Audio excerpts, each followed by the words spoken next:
Scotland's a wild and lovely place. But there's a change we must embrace. Scotland's water's world class. No doubt.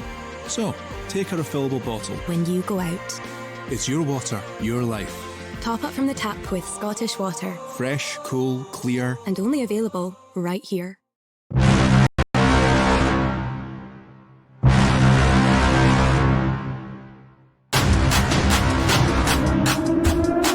The latest in tech suit innovation.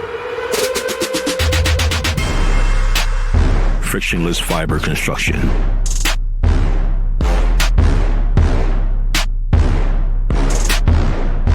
Surface lift technology.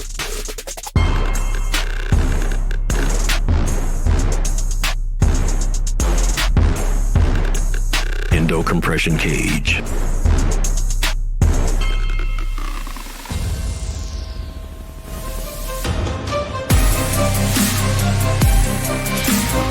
Seamless exo shell.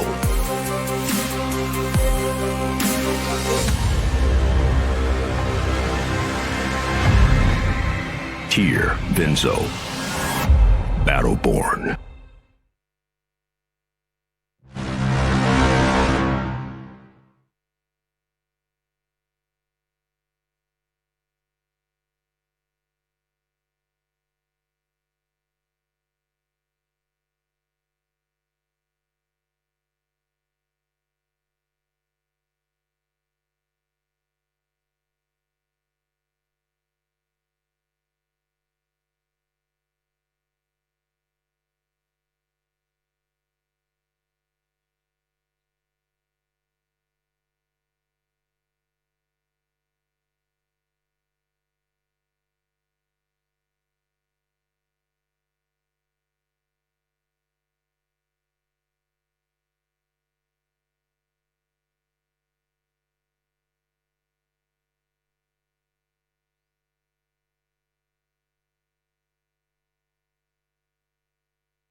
Well, good evening everyone and welcome to Aberdeen Sports Village here in the northeast of Scotland, the Scottish National Open Championships 2019. We are at day 3 of finals already.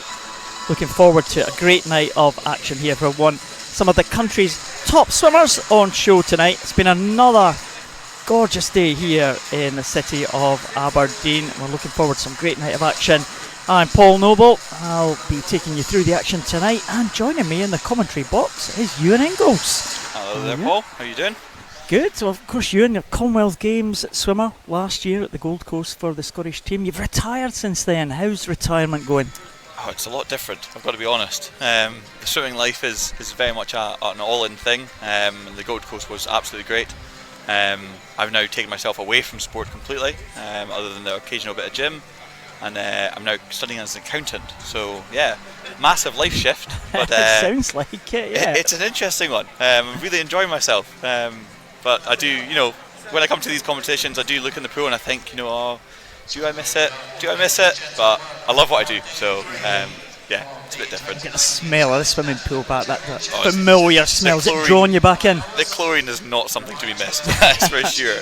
Me stinking of chlorine every day is not a great look. But no, it's great to be back, and it's great to be doing a bit of commentary today. Well, we're looking forward to some great races tonight. Men's 200 metres individual medley will kick us off. The format of the events tonight, as we've seen over the first couple of days of action, we have some multi-classification finals for the para swimmers. If there is a multi-classification race, that'll be first. Then we have the B final and then the A final. So that's the format for tonight. First final up will be a multi-class swimmer, and it will be Jack Milne from Dundee City Aquatic trying to claim a multi-classification record, but probably the pick of this 200 IM, Duncan Scott, taking place in the 200 IM. He's the British champion, Commonwealth Games silver medal, and Duncan Scott, one of Scotland's representatives at the World Championships. Just in a few weeks' time, he goes in the 200 metres individual medley. Looking forward to that one, yeah? Yeah, I think that's going to be a great race. I mean, I think that, looking at the heat swims, Duncan's ahead of the field by quite a bit. But it really is. It's interesting to see how he can put everything together. Obviously he's racing all 4 strokes, so this is a great way for him to see how everything's going leading up to the World Championships. That'll be followed by the 400 metres freestyle, and the swimmer based right here in Aberdeen, Tony Shaw, one of the para swimmers. She's on her way to the Para World Championships as well. She's a European champion in that one. Watch out for Tony Shaw. And Hannah Miley, also another Aberdeen based swimmer, also takes part in that 400 freestyle. Hannah, what a tough swimmer she is. She does multiple events. Definitely. She's so used to it. She trains very, very hard day in, day out. She's obviously had a wee bit of an injury this year, but she's still producing, fantastic swims, really producing great swimming, and obviously, she's been around for a while, and it's amazing to see her do so many things over and over, and always be doing better in them. Oh, she does the 400 freestyle tonight. 100 breaststroke for men, always a good event to watch out for. Craig Benson was in good form, one of your old teammates from the Scottish team, Craig Benson. Yeah, he's his 1 minute point in the morning heat. That's a really good morning swim. I think his PB is a high 59, so he's not too far off that for a morning swim. When he comes in tonight, I'm sure he'll be focusing on that one. 100 metres backstroke for the women is next. It'll be a rerun of the battle we saw in the 50, Lucy Hope, Kathleen Dawson and Cassie Wilde in the centre lanes. Yeah, Scottish women's backstroke is very, very strong just now.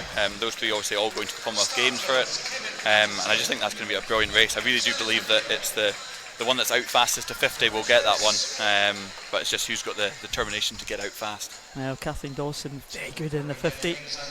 Greg McNally and Stephen Milne go on the 200 backstroke. And the 200 breaststroke, Hannah Miley back in again, and then we're on to the sprints, which should be very, very exciting. Maybe some records up for grabs in these sprints in the men's 50 freestyle and the women's 50 metres butterfly. Jack Thorpe very close to his own Scottish record in the heats this morning, 5/100 short of that record. It'd be great to see that go. So close, and I think that is one thing about Jack, is that when he's on form, he's always hitting absolutely fantastic times, and I would be very surprised if the record didn't go tonight. Tane Bruce goes in the 50 butterfly, looking to do the double. She was my commentary partner last night. She's back in the pool tonight, but again, she'll have her work cut out. She only qualified 4th, and Emily Horn was the fastest qualifier, doing some good stuff. Emily Horn, she's been in good form in the sprints this week. Yeah, definitely. I think that in that race, as you say, Tane's only qualified 4th, so it really will come down to the finish on that one. Or I hope it does, because obviously on 50 metre races they're so short that you do one thing wrong and you're out the race. So it really is really technical, and I think that it will be who gets it right on the day for those 4. And again, long-standing Scottish record. Stood since 2013, may well be under threat. Watch out for that in the sprints. 800 freestyle completes the individual events for this evening, and then 2 sets of what should be very exciting relays. 4x100 freestyle for women, and then for men. Right on cue, we are away for the first event of the evening.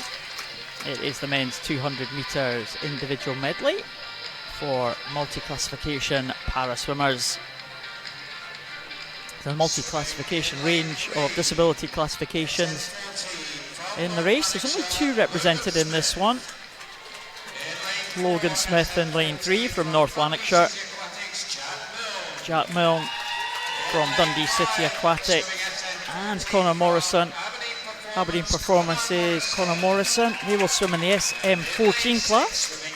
Swimmers with an intellectual impairment. And Kyle Hughes, swimmer with a physical impairment, swims in the SM9 class.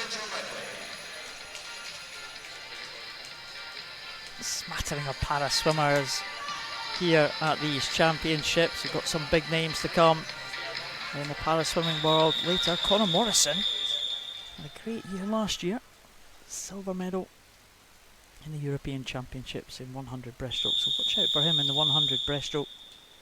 In the breaststroke leg of this 200 metres individual medley. Jack Milne may well be the man to beat, the Dundee City aquatic swimmer. He's very close to the Scottish record held by Scott Quinn in the heats this morning. That record stands at 219.28, and Jack Milne qualified for at 220.48, so very close in the heats this morning. That could go tonight, you. Yeah, that's a very good heat swim. And when it comes to the finals, obviously you're looking to fine tune the things that you got slightly wrong in the heats. You'll be a bit more pumped up for the races. So it's only 1.2 seconds. So that's not much to be knocking off for our final swim. It's only 0.3 per 50. And another kind of dimension that's added to the para swimming as well, especially with the S14 swimmers.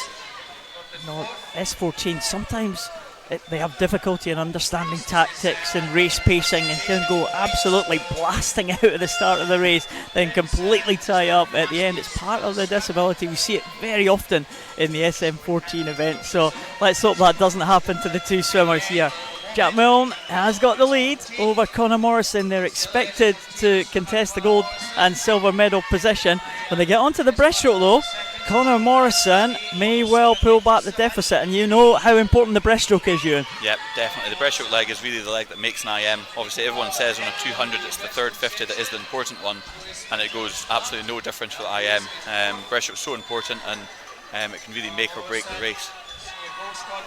Well, Conor Morrison's going to have to pull up alongside Jack Milne there. The danger for Conor Morrison is he going to expend all his energy for that freestyle? Don't think he's going to get up in terms with Jack Milne. Jack Milne has swum this well, and he'll turn now. He'll see he's ahead of Conor Morrison, and that'll fill him with confidence. Yeah, definitely. I think that Conor really did need to make up a little bit more ground there to put him neck and neck with Jack, but Jack's done an absolutely brilliant 50 there. He's a good 2 buoy lengths ahead, and he's looking to bring home the gold. Well, he's only got 20 metres or so to go now. Jack Milne will keep an eye on the clock. The Scottish record stands at 219.28, held by Scott Quinn. It is going to be very close here. Jack Milne from Dundee City Aquatic into the finish now. He is going to take the title, surely. He's just outside that Scottish record, but not by much, only by 0.2 of a second. But it was a great swim from Jack Milne. That'll be a personal best. Good time to do it. Oh, definitely. I think that he definitely stepped up for that final there. He paced it absolutely brilliantly. He had control of the race right from the word go. I think that getting a PB out of that, you can't be disappointed. Although it was only 0.3 away from that Scottish record. Now the Scottish record survives for another day as the final two swimmers to come in, Logan Smith and Kyle Hughes. Of course, there's different classifications in this race. The times of the swimmers will be compared against the world record for their classification, and the closest swimmer will be awarded the gold. But I do expect that the quality swimming of Jack Milne and Conor Morrison will gain them the gold and silver medal. They were some way ahead of the other two, Logan Smith and Kyle Hughes, and both touching together in the 2:52 range. Good swim to start us off with. Yeah, definitely. I think the IM's a really interesting one to start off with as well, because you get a scope of all 4 strokes. It's a little bit unfortunate when you're an IM swimmer, but you're also very good at one other stroke. Most of the time, you're going to have multiple races in the session. But it's great to see how everything pans out. Obviously, Duncan can do all the strokes, so I'm not sure if he is swimming later on tonight, but he usually would have multiple races per session. There's a line-up for the B final of this men's 200 metres individual medley. Big presence from West Lothian in the centre lane. Fraser Kelly from North Ayrshire in 0. Fraser Wilson from Warren-de-Bass in 1. Craig Greenock, City of Glasgow in 2. Andrew Arthur from Aberdeen in 3. Thomas Coates, John Keane and Daniel Ferguson, 3 West Lothian swimmers in the centre. Jonah Walsh from Edinburgh University in line 7. Ian Rose in line 8 from Warrender, and Jake Kirkham from First Falkirk Integrated Regional Swim Team.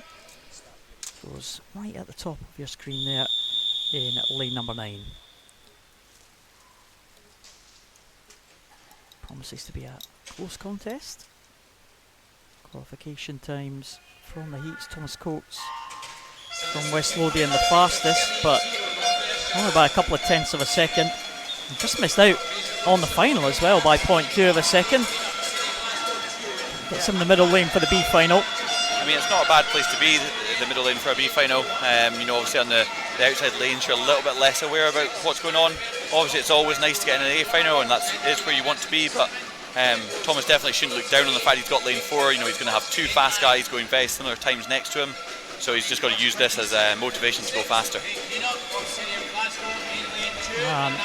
Out very fast there in, well, lane number 2 there was Craig Greenock going out very fast at the bottom, but as soon as they get onto the backstroke, attention switches right up there to Ian Rose. That familiar red cap of Warrender Bass hits the front.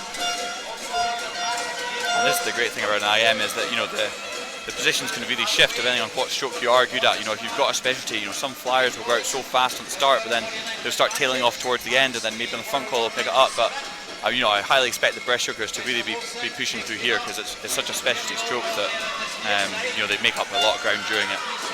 Oh, what a great race this one is. And the breaststrokers all coming back in the centre. Look at those 3 blue caps there in 4, 5 and 6. The West Lothian swimmers coming back very, very strongly.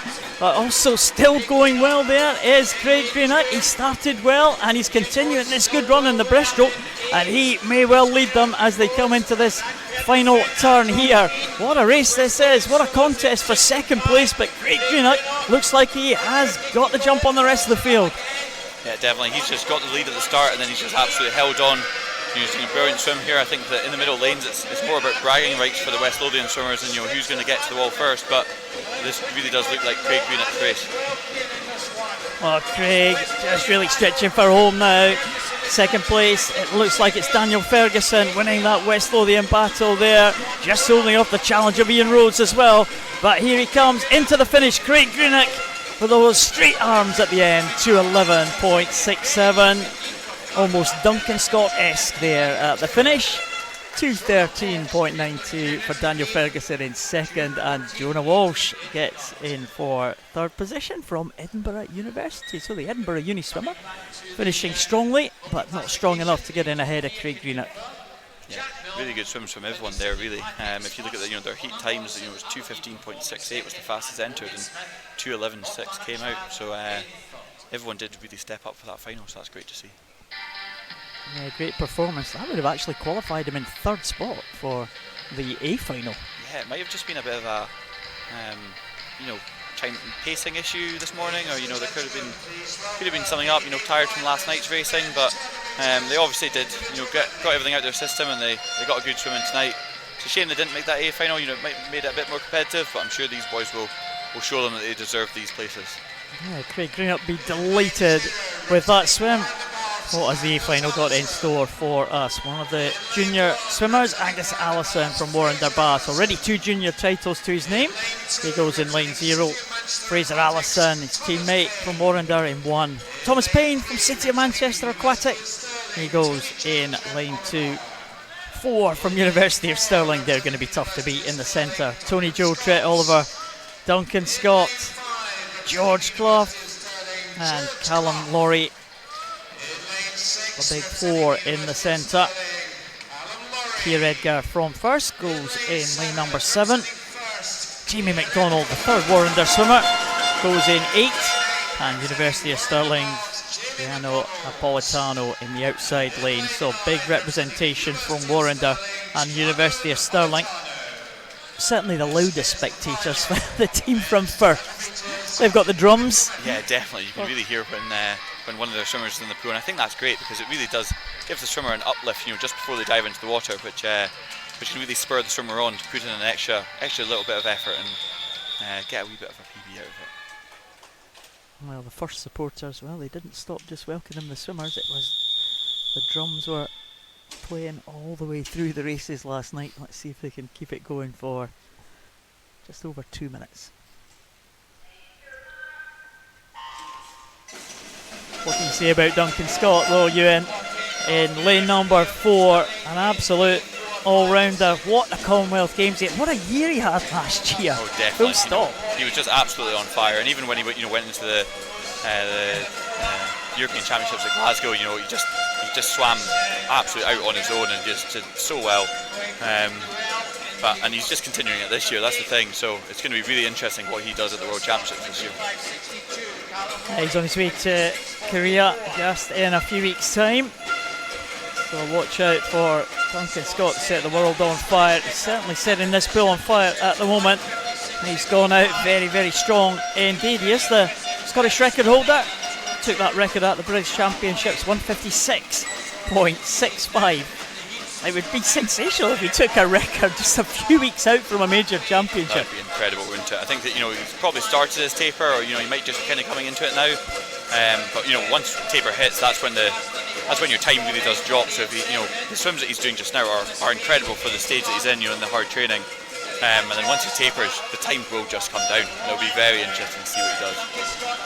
Going well in second is Callum Laurie, just 2 lanes up from Duncan Scott and 2 lanes below Duncan Scott in third position. Looks like Thomas Payne from City of Manchester Aquatic. They're in the middle positions at the moment, no doubt, but Wu is leading this one. And a great breaststroke. You might have thought the breaststroke might have been Duncan's weakness, but superb breaststroke leg. Yeah, it doesn't show like he's showing any weakness there at all. You know, he's holding his lead against all the other boys, and Funko's obviously a specialty, so he's just pulling away now. It just looks so relaxed for Duncan Scott. It's such a languid stroke there. Absolutely superb technician, Duncan Scott, the European champion in 200 freestyle. There's the straight arms into the wall under the 2-minute mark. Another superb swim from Duncan Scott. He will be the Scottish champion. It's Callum Laurie in second position, and Thomas Payne retains that third spot just ahead of George Clough. But what can you say about Duncan? Absolutely phenomenal. That really was his race. You know, you saw it from the heat sheet as well. He was 7 seconds ahead of the next swimmer, and he swam it on his own, and just such a great swim. Well, under the 2-minute mark, 159.80. Duncan Scott was never really in danger there. Callum Laurie, 204.53 in seconds. Well, good time was kind of eclipsed by Duncan Scott there, but it was a good swim from Callum Laurie to get into the silver medal position. And Thomas Payne picks up another medal for City of Manchester Aquatic. We saw them on the medal podium again last night. George Clough in fourth position, 207.55 for George Clough.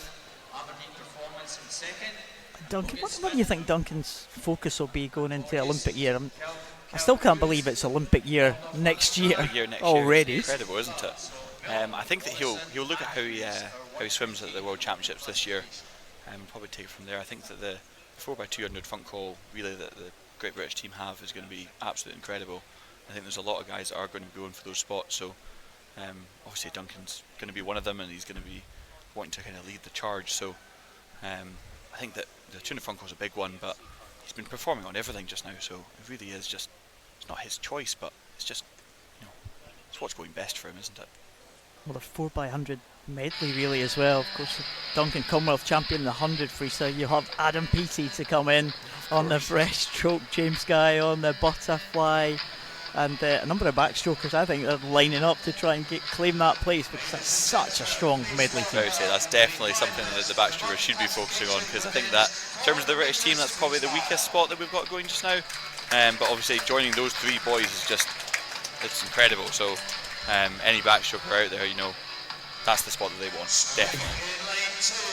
Absolutely, silver medalist at the last Olympics. I wonder if they can go better next year in Tokyo. We're on to the 400 freestyle now for the multi-classification swimmers. Cara Smythe on the left-hand side. There's the local girl, Tony Shaw. And there is a very familiar figure to fans of para-swimming. You don't have to be a fan of para-swimming to recognise the great Ellie Simmons. I think that also Tony Shaw, you know, ever since the Commonwealth Games last year, where she performed so well, you know, she was keeping every swimmer, you know, pretty much every swimmer, if not everyone, but she's just gone from strength to strength, and I think that she's just looking absolutely great in the water just now. Tony Shaw and Ellie Simmons in the centre lane. So we missed the introduction of Jenny Hunter, representing South Lanarkshire in the blue cap there, just closest to us, and Erin Swan from North Lanarkshire. Right at the top. So again, different classifications. A range of classifications here. The two favourites for this one will be Tony Shaw and Ellie Simmons. Tony Shaw, the European champion last year, really burst onto the scene. She's an S9 swimmer. She's missing the lower part of her right arm. Ellie Simmons is an S6 swimmer, so there's 3 classes between them, and they'll be trying to compare themselves against the world record for their particular classes. So Tony Shaw's world record for her class is significantly faster than Ellie Simmons, so it's done on a points basis. So the closest to the world record will get awarded the gold medal, not necessarily the swimmer who touches the wall first. Ellie Simmons having a good pace against Erin Swan there next to her. And Cara Smythe also round about on a pace with Ellie Simmons as well, but stretching away in the front is Tony Shaw. And another one, we talked about Duncan Scott's last year, but what a year Tony Shaw had. One of your teammates, of course, in the Gold Coast. Yeah, definitely. Out in the Commonwealth Games, obviously that was her first international meet, and I think that she obviously was very nervous, as you can expect. She's so young as well. But she just went from strength to strength in each race, and she was just so positive the whole time. So absolutely great, and she really does deserve the result she's getting.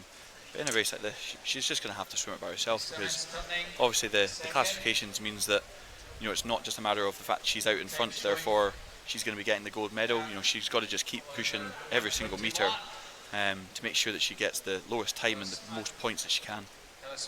And both Tony Shaw and Ellie Simmons going to the Para-Swimming World Championships. Para-Swimming World Championships were due to be held in Malaysia in July, but they've been rescheduled and now in London in September, so that's going to be the target for both Ellie Simmons and Tony Shaw. But Tony Shaw has been in record-breaking form, PBs all over the place this week. 2 days of competition so far. She's got 2 Scottish records and 1 British record, so Tony Shaw, well, she's absolutely on fire here. She's coming up to the halfway point. We'll just keep a check on her time here as we go through. She's a Scottish record holder.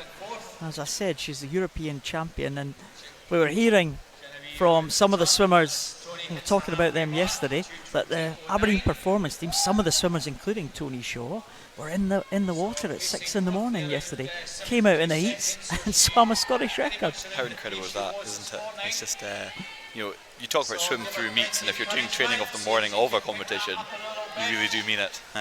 She's obviously not taking any taper for this, and to think that she's getting Scottish and British records during hard training, it's just incredible. And it does mean that although London's not quite as glamorous as going to Malaysia, it is kind of a home games, so she'll at least be able to go down, very similar atmosphere to what she's like here, and hopefully she'll be able to put in a good swims. I don't know, the London Aquatic Centre is quite glamorous, I have to say. I haven't been back. It's a very nice pool, don't get me wrong, but going abroad's always the fun of it, isn't it? Like going over to Gold Coast was just, we're going to Australia for our swimming competition. Awesome. Well, Tony Shaw will be on home soil come September. I hope she will pick up medals, a number of medals at the European Championship. Real breakthrough meet last year for Tony Shaw. Winning a surprise European title as the Spanish Paralympic champion, Mariah Marquez Soto. And Tony Shaw swam an excellent final against the great Spanish champion and took her out in the closing stages, showing absolutely no fear at all, the young lady, and she has just gone from strength to strength. Tony Shaw looking comfortable. This is where it's beginning to get a little bit tough, but Tony Shaw, very important for Tony to keep that technique going. She's missing the lower part of her right arm, but anyone just looking at her in the water, you wouldn't know, would you? Absolutely not. It just looks so smooth and it looks so balanced that it takes a lot of training, to get that right, and to make sure that your left arm's not pulling away a little bit more, and twisting your body and everything. So she's obviously commentating so well, and it's just down to the hard training that she must be doing. Well, Tony Shaw, it's beginning to hurt now for Tony Shaw. No wonder. She's coming up to the very closing stages now. Scottish record stands at 4:42.43. So Tony Shaw maybe just going to be outside that one. 4:42 just slipped by, but not by much. Tony Shaw takes it, 4:44.90.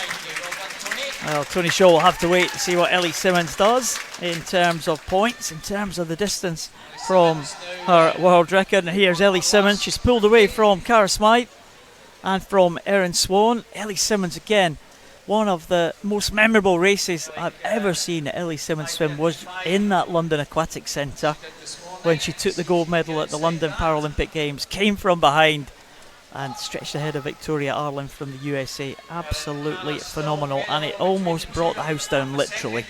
Yeah, definitely. I think that was the advantage of having the home games down there. All the crowd were behind her, and I think she must have felt that in the atmosphere around the pool and just did not let that girl out of her sights at all. Ellie Simmons, one who took a break after the Rio Paralympic Games. She's finished that one in 5:31.64. She came back and qualified for Europeans last year and for the Worlds as well. And Cara Smythe and Erin Swan have had some good tussles over the last few months in this event. And who's going to get it this time? Oh goodness, what a finish there. It was Erin Swan just taking it. 5:53.25 against 5:53.45. So 0.2 of a second between the two great friends and rivals, Cara Smythe and Erin Swan. And Jenny Hunter is going to complete the distance here. She is the lowest classification in it. Well, in fact, she's not, because Ellie Simmons is a lower classification, but Jenny Hunter is lower than the other three swimmers. The youngster swimming for South Lanarkshire, actually based down south. Her parents are Scottish, and she represents Scotland. 6:33.11 for Jenny Hunter, and the Scottish record was 6:31.79, so not far away from the Scottish record there for Jenny Hunter. Yeah, very close to it, and her time from this morning was 7:0.74, so it's a huge improvement on that, and she obviously did massively step up for tonight, so that's brilliant to see. Well done, Jenny Hunter, showing a big improvement from this morning, obviously saving something for the big final tonight.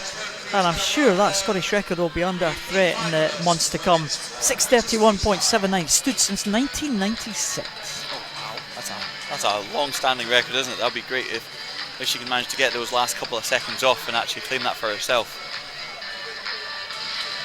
B final of the 400 freestyle is on the way out, just behind the blocks.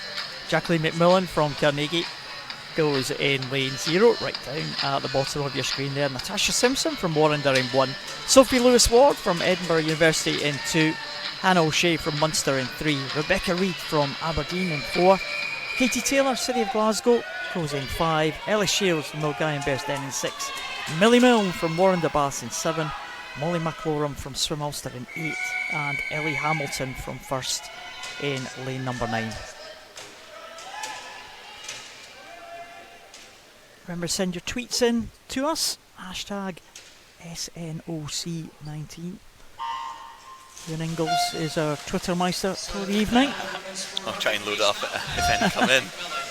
Definitely catch them on there. Don't do the old yeah, I can't get a signal. No, that's old hat. That's old hat. If I don't get any. So. It's B final of the 400 freestyle. Again, we saw some great improvements from the swimmers just to make this B final. Jacqueline McMillan from Carnegie, I was here and she was ranked around about 40th. She's made it into the B final tonight, so she's in the top 20 from the heats.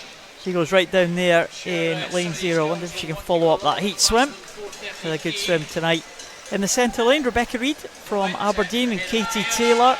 She's had a couple of good swims already in the first couple of days, swam a great leg for the City of Glasgow team in the 200 freestyle relay, taking them to a silver medal. And Katie Taylor, well, she started pretty well here. Sophie Lewis-Ward leads them. Katie Taylor in second place, Rebecca Reid in third, all pretty cagey in the early stages. Yeah, definitely. I think that, looking at their times from this morning, I think there's a lot of the girls here that really will be in a line. The ones that are out in front, obviously, might be 200 swimmers, might be 100 swimmers. So you just got to keep an eye on the whole field during a 400 because it is a very tactical race.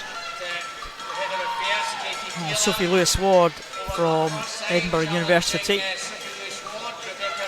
you know of Sophie Lewis-Ward? Is she one of your I think she joined just as I was leaving, but certainly I've been down to Edinburgh and I've seen them training. So certainly she's going out for it in this race. So hopefully she can hold on. Well, just coming up to the halfway point.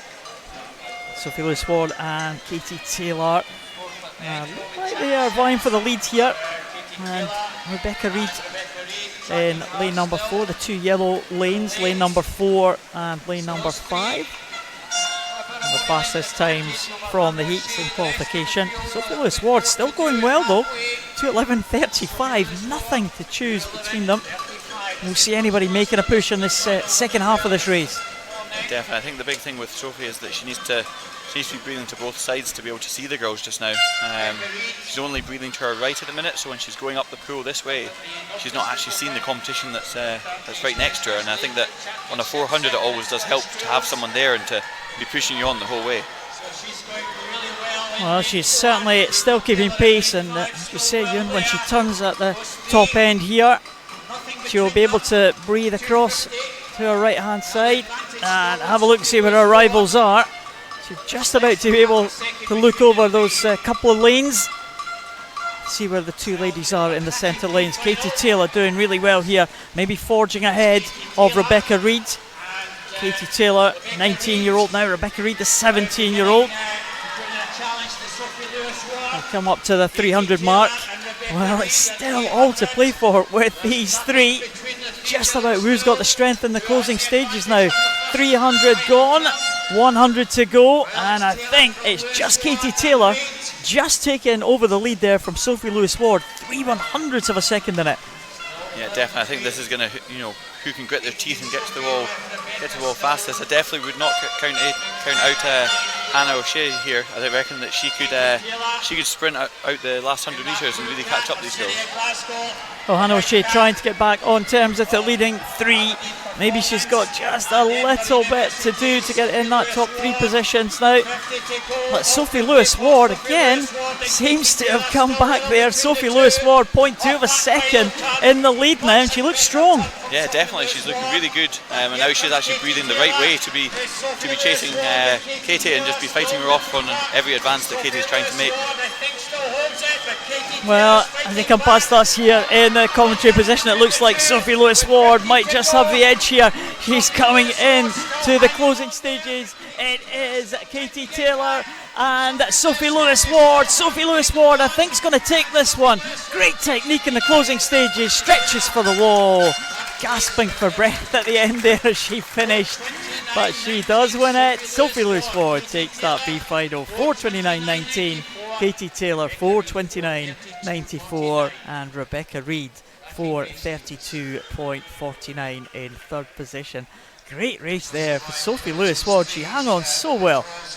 Yeah, definitely. She was out fastest to 100 metres and she just grit her teeth and kept going with it. It's 6 seconds faster than what she went this morning, so she really did step up for that final there. It was great to see. Well, that was just the warm-up for the A final. This is Hannah Miley putting in the first swim of the evening here. Obviously she's got 200 breaststroke coming up too. It's a very hard evening session for her, hard evening session for most people, but I think that Hannah just loves putting in the races back to back, so be interesting to see how this first one goes. Yeah, I'm just scanning through the relay team, so later on Hannah will anchor that Aberdeen Performance relay team. So excellent, 3 swims in 1 session, that's what you like to see. Well, she'll put everything into these swims, I'm sure, if I know Hannah Miley. Becca Thornton in lane 0 from Borough of Kirklees. Maya Thompson from Denmark goes in lane 1. Tara Hayworth from Edinburgh University in 2. Sophie Smith from St Thomas in 3. Hannah Miley goes in the centre lane, lane 4. Victoria Catterson from Swim Ulster in 5. Kaylin Hall goes for Aberdeen Performance in 6. Madeline Robertson from Mijas in Spain goes in 7. Jen Murray from North Ayrshire in 8. And Alice Alcaraz from Aberdeen Performance in the outside lane, right up there in lane number 9. Now Hannah Miley in lane number 4. We start lane 0, remember, at the bottom. It's Rebecca Thornton. There's the Scottish senior title and the Scottish junior title up for grabs here. Caitlin Hall, Madeline Robertson and Jen Murray are the junior participants in this A final, so the winner of that contest will claim the junior medal. Yeah, I think that's great to see them getting some experience in this A final as well. Obviously 15 years old, and you're in lane 6 as well, so that's pretty incredible for Caitlin to have got that place. Hopefully she rises to the occasion and doesn't step down to the fact it's an A final. Yeah, Caitlin Hall swam very well yesterday. She's already got a junior medal to her name. Hannah Miley, you would think it's going to be tough to beat in this 400 freestyle. Hannah Miley, of course, one of the world's very best over 400 individual medley, 200 individual medley, but as you said, Ewan, she just loves competing. She loves to do these multiple events. Yeah, definitely. I think that she was brought up as an IM swimmer, so obviously as an IM swimmer you quite often get you've got a lot of events in your repertoire. You'll do the 200 flies, the 200 breaststrokes, the 100 backs. That she'll do everything. So I think that something like a 400 front call, it's the distance that she likes. The 400 IMs are her main event, so 400 front call is definitely one of the most similar events to it. So it'll be interesting to see how she paces this one, because she's definitely practiced it. So we'll see how this one goes. Sophie Smith as well from St Thomas with that blue cap, just one lane down from Hannah Miley. Probably better known maybe as a 200 freestyle, maybe a shorter distance freestyler. Yeah, I think so. I think that with a 400, you do get the people that maybe prefer the 200 swimming up to it, because they just need to get the pacing a bit better. But it is very easy, and I talk from experience here, it's very easy to go out too quick being a sprinter and swimming up to an event. So it is very, very tactical in these races to get the pacing right.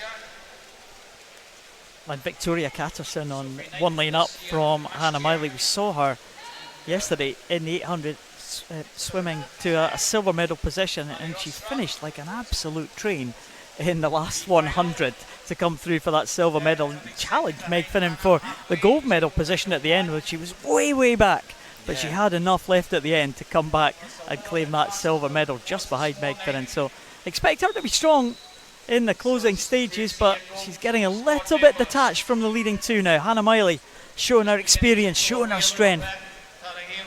Yeah, definitely. I think that Victoria, obviously she's sitting on the other side of the lane rope. She's obviously trying to get away from Hannah's splash. She obviously realises that Hannah's going to be going out a wee bit quicker than her. So she's taking the other side of the lane. She's ignoring Hannah as much as she can. Then she'll swim her own race the first 200, and then she'll really try and catch her up in the second half. So Hannah Miley looking pretty good here. Sophie Smith in second position. I wonder if she's got anything left for this final 100.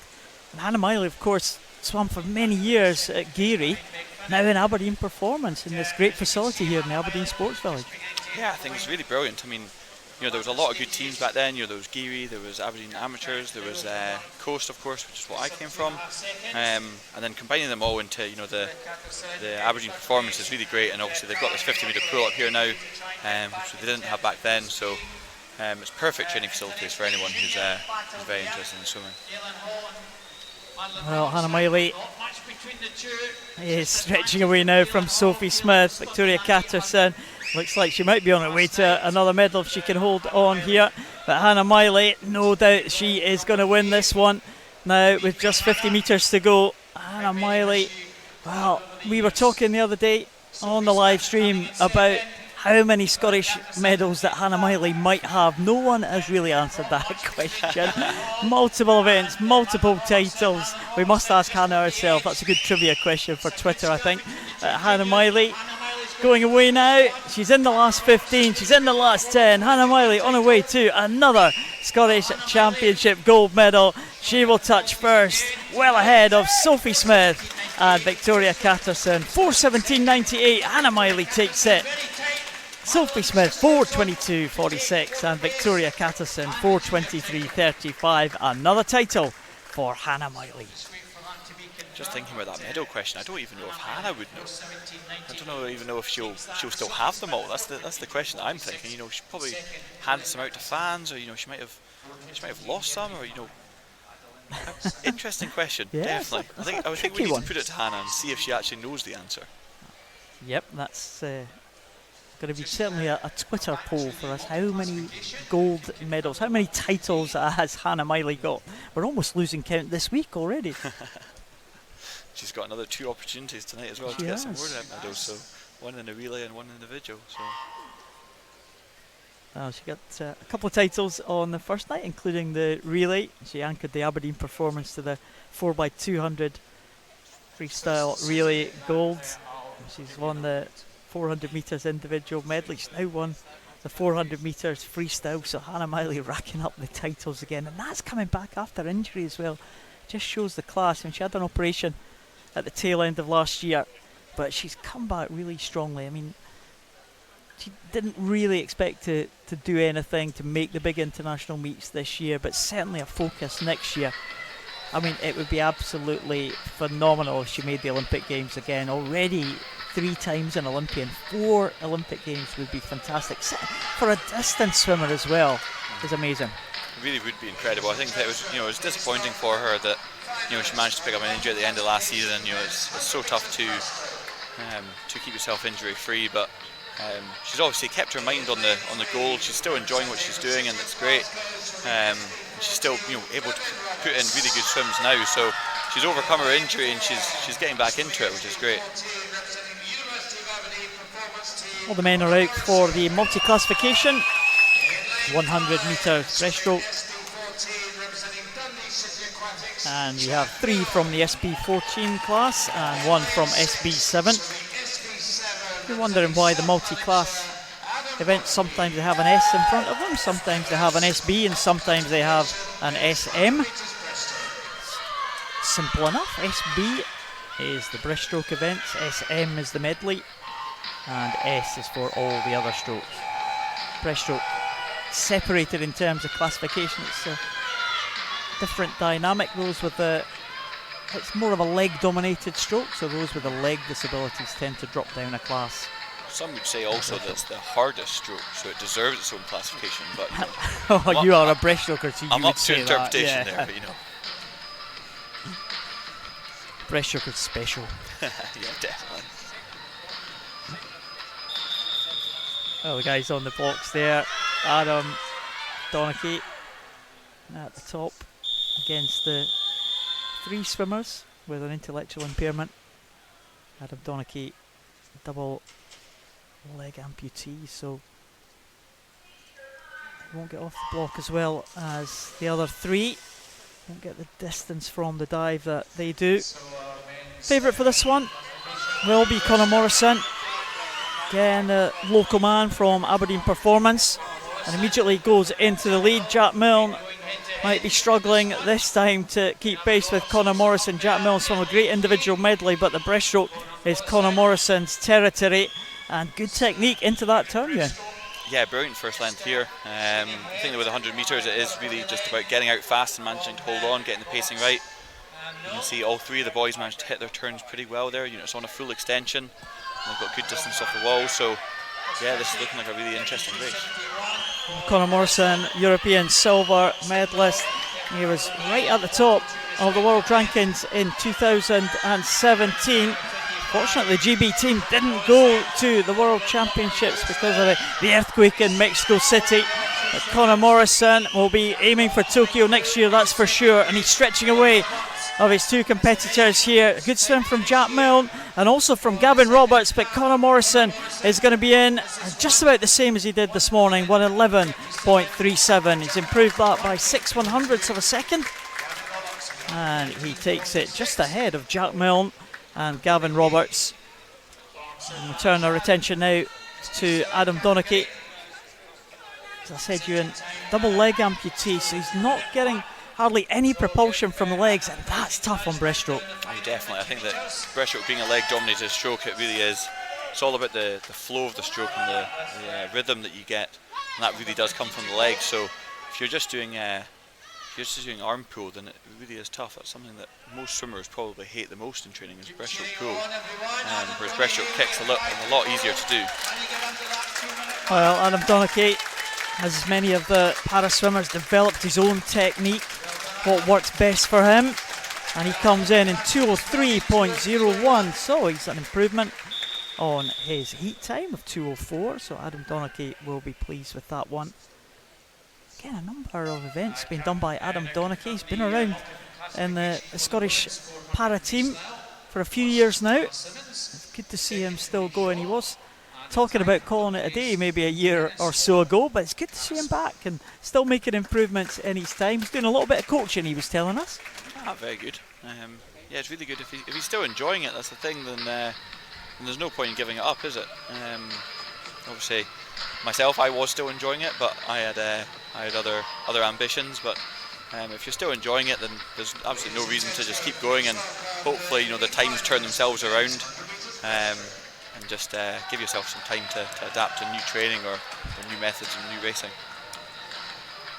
We'll see Adam Donachie. He's got another event later on this evening. He's certainly got another event tomorrow. So we'll see Adam Donachie back in the water again. Watch out for his progress. We're on to the B final now. 100 breaststroke. John Keane back in the water again from West Lothian. Saw him in the individual medley. Lewis Bailey from Aberdeen Performance in 1. Jack Green from Edinburgh University in 2. Sandy Farisiak from City of Glasgow in 3. Dermot Sutton from Munster, one of the Irish swimmers, in 4. Ross Young from Edinburgh University in 5. 3 from City of Glasgow in 6, 7 and 8. It's Andrew Hosey, Joseph Patoot and Ross Neely. And Ewan Watt from West Lothian completes the lineup right up at the top of your screen in lane number 9. So a good presence there for Edinburgh University. Also City of Glasgow, 4 from City of Glasgow in this one. Yeah, definitely. I think that's really great as well when it comes to training. Obviously they'll all be training together more than likely, so they'll all be pushing each other on, and the winner of this race probably gets bragging rights until the next competition. That's kind of how we worked it in Edinburgh. You had a good squad of breaststrokers in Edinburgh. We really did. There was a lot of us that would always go head to head. Thankfully, I was the only 50 breaststroker, so I kind of took the title on those ones. But when it came to the 100, it was just, it was all of us up against each other. So you found your niche. Yeah, definitely. It was more they were really good at 200, so I just avoided it. Who's going to take the initiative in the early stages here? Maybe lane number 5, possibly. Ross Young from Edinburgh University, maybe 2 lanes up. Joseph Patoot from City of Glasgow with that blue and white cap, just 3 lanes from the top. Joseph Patoot might well be the first to the wall here. Inside him, Andrew Hosey. It's very tight at the halfway point. Yeah, definitely. This is the tactics of the 100 breaststroke. Definitely, this would be me right now, maybe leading the field, being up there. But the 50 breaststrokers, they'll feel the pain now, whereas 200 breaststrokers, they've controlled their race and they're coming through. If you notice lane 5 here of Ross Young, he's a well-rounded swimmer, but he's very good at 200, and you can see him just really pushing through here now. Great technique here for Ross Young in the closing stages now, and he's coming in to the red markers. 5 metres to go for Ross Young, and he's going to be inside the 106 mark. No, 106.18 for Ross Young. He takes that B final, and second position. It was very close indeed, but Joseph Patoot and Sandy Farisiak, they were absolutely together at the halfway point, couldn't split them, but they are separated by 14/100ths of a second at the end. But Ross Young showing that strength and taking that B final. Yeah, definitely. That was a really impressive swim, and it's something that you see all the time. The 50 breaststrokers or the sprint breaststrokers might go out a wee bit quicker, and 200 breaststrokers just kind of rein them in and overtake them. And Ross really did time it perfectly there. He was 3rd, maybe 4th at the 50 metre mark, and then just even off the wall, you just saw him. That's where his strength kicked in, and just left the other boys behind him. I mean, you say there are huge differences between techniques employed, like stroke technique of a 50 sprinter and a a 200 breaststroker. Yeah, I think because it's all about rhythm, I think that the sprinters have such a fast-paced stroke that is their rhythm. But that's not maintainable for the 100 metres. They need to slow it down a wee bit, whereas the tuna breaststrokers speed it up a wee bit, which might be a wee bit easier. We'll see.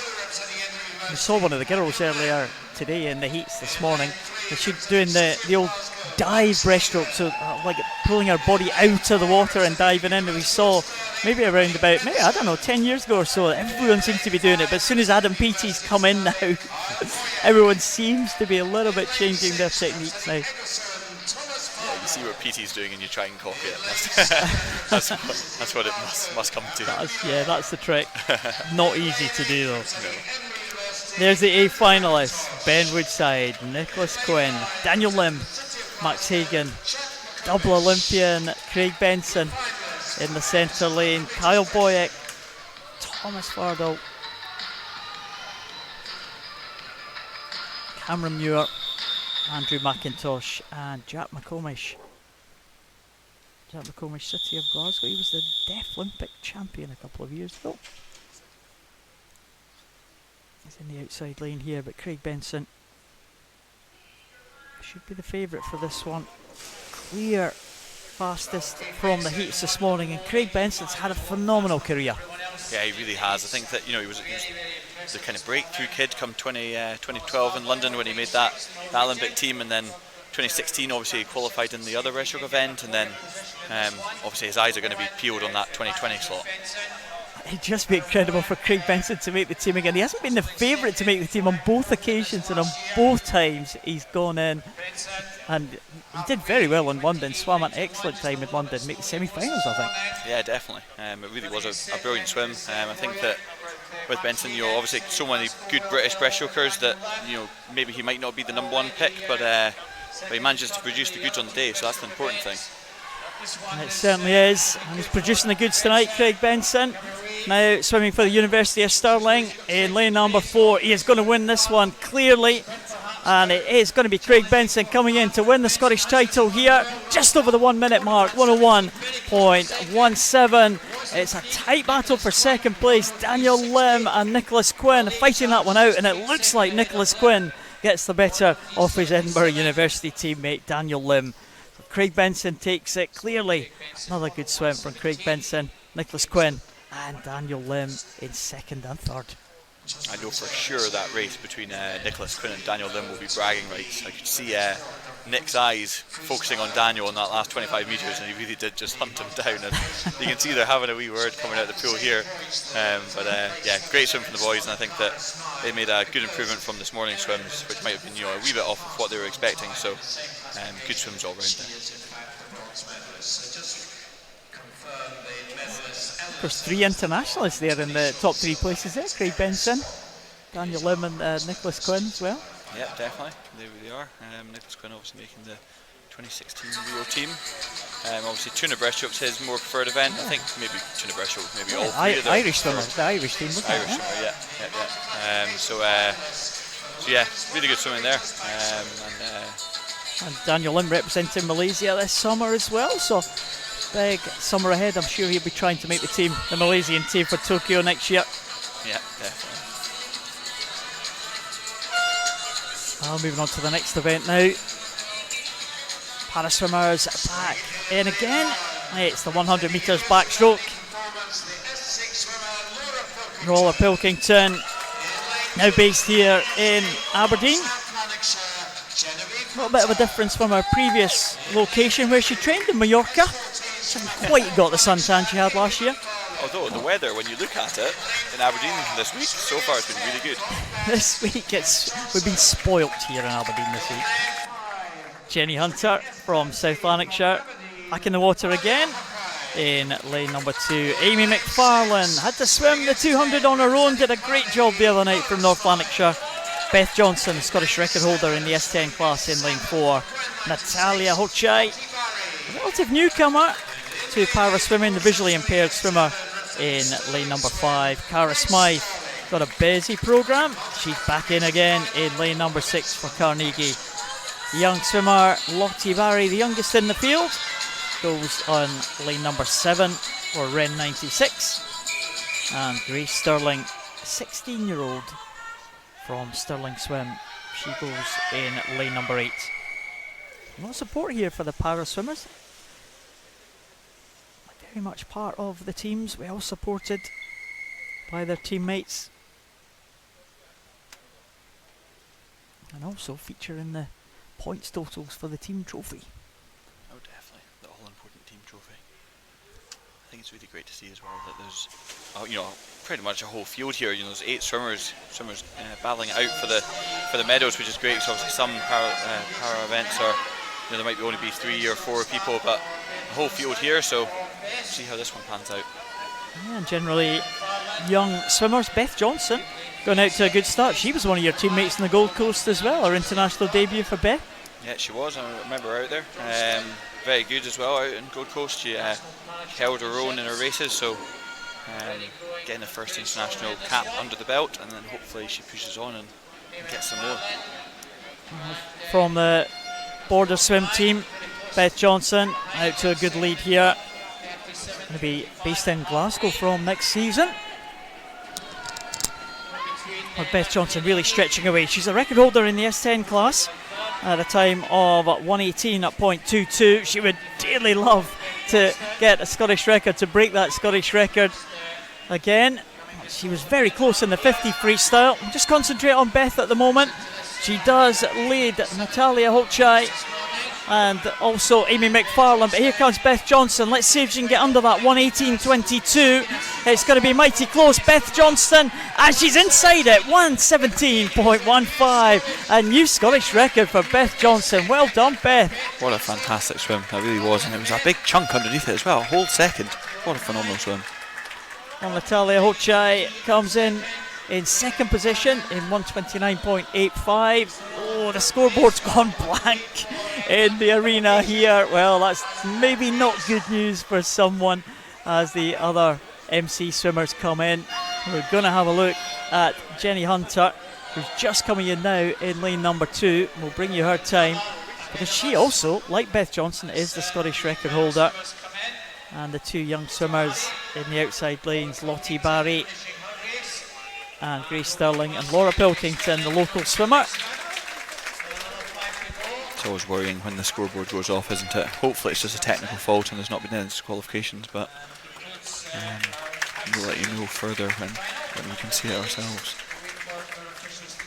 Yeah, you never like to look up after a race and the scoreboard's blank, do you? Absolutely not. I mean, most of the time you're just wanting to see your own time, but yeah, not seeing any times is a worrying sight. So hopefully nothing bad's happened, but well, we'll see just in a second there as these results get sorted out and the MC swimmers depart the pool. But it was a great swim from Beth Johnson at the front of the field. She's probably the easiest one for us to spot there. And well, the results are coming up on the scoreboard here. Beth Johnson with that 1:17.15. Looks like she is confirmed here as the winner of that one in that new Scottish record time. Of course, it depends on the points totals. I think Beth Johnson, looking at the world record marks for all the different classifications that are in that, Beth Johnson's got a good chance of taking the gold medal in that one. Natalia Holchai from Aberdeen, as I said, a relative newcomer to para swimming, visually impaired swimmer. Finished in second position, and Amy McFarlane in third spot. So really get confirmation of what actually happened in that race, but it looked like Beth Johnson was confirmed. yeah, it did look like the results got confirmed, which is a great sign to see. It is, like I say, it's worrying as a swimmer when you see the board go blank and you don't know what's going on, but results popped up, so we're all assuming that everything's fine. Well, medal presentations will be very shortly, so we'll find out then, if not before. But in the meantime, 100 backstroke for women, the B final. Already behind the blocks, Cora Rooney from Swim Ulster in 0. Morven Lister from Carnegie in line 1. Emma Scully and Serena Guaram, City of Glasgow in 2 and 3. Holly Shand from Elgin in 4. Florence Tinsley from Ards in line number 5. Rowan Saunders from Heart of Midlothian in 6. Sarah Hill from Aberdeen Dolphins in 7. Elaine Murray from Brock in 8, and Alicia Lumsden from Edinburgh University out there in lane number 9. Again, looking at the qualification times here, there's probably less than a second separating all the 10 swimmers. Yeah, this should be a really close race, and I think that a big shout out as well for lane 7. Sarah Hill is only 13 years old, and she's managed to make it into a B final here. I think she's had a couple other finals in the last 2 nights as well, which is great to see, because she's only 13 years old. And we'll see how she goes in this B final. She is in lane 7, just 3 lanes down from the top, and she is swimming really well in these early stages. Lane number 5 going well. That's Florence Tinsley from Ards, one of the Irish swimmers here, and she is probably leading them as they come into the last half length here. Florence Tinsley in the top of those 2 yellow lanes. Right next to her, 1 lane below, is Holly Shand coming through strongly. The youngster Sarah Hill right in the mix here. 2 lanes up from Florence Tinsley. It's going to be very, very tight at the end here, but Tinsley is going to take this one in 106.06. Just followed home by, I think it was Morven Lister, right down here in lane number 1, getting the touch for Carnegie. 106.64 and 106.86. From Aberdeen, Sarah Hill, the youngster. Very tight in the finish, 6 100s between 3, 4 and 5 positions. Just shows you the margins. Yeah, it really was. The whole field wasn't as close as we thought it might be, because obviously there's only a second between them, for their heat swims. But when it comes to the final, it's all about who can produce on the night, and the race between 2nd to 4th place was incredible there. I think we might be in for the same sort of thing here with the three girls in lanes 3, 4 and 5 here. Well, it's the one we've been looking forward to. Quality swimmers in the centre lane. Line up for this one, Lucy Grieve, one of the junior swimmers in lane 0. Barry Swanson, Aberdeen Performance in 1. Ellis Shields goes in 2. Milgavin Bearsden. Lucy Hope, Edinburgh Uni in 2. Lucy Hope and Kathleen Dawson and Cassie Wilde in 4 and 5 from University of Stirling. Ellie Turner from Carnegie, she goes in lane number 6. Iona McLeod from Dundee City Aquatic in 7. Holly McGill in 8 from Heart of Midlothian, and Rachel Saunders from Warren de Bass in the outside lane. The 3 of your teammates in the Commonwealth Games. Yeah, I think that obviously they were all doing the 50 metre backstroke out there, so I think that with this race it is going to be, I don't know whether it's going to be first to 50 is going to get the 100, but I certainly think it's going to be a big race to 50. Yeah, they all made the final, I think, in that 50 metres backstroke, memory serves me. And they were the top 3 positions in the 50 metres backstroke here at these championships. 3 favourites, Lucy Hope, Kathleen Dawson, Cassie Wilde in 3, 4 and 5. Also 5 juniors in this one.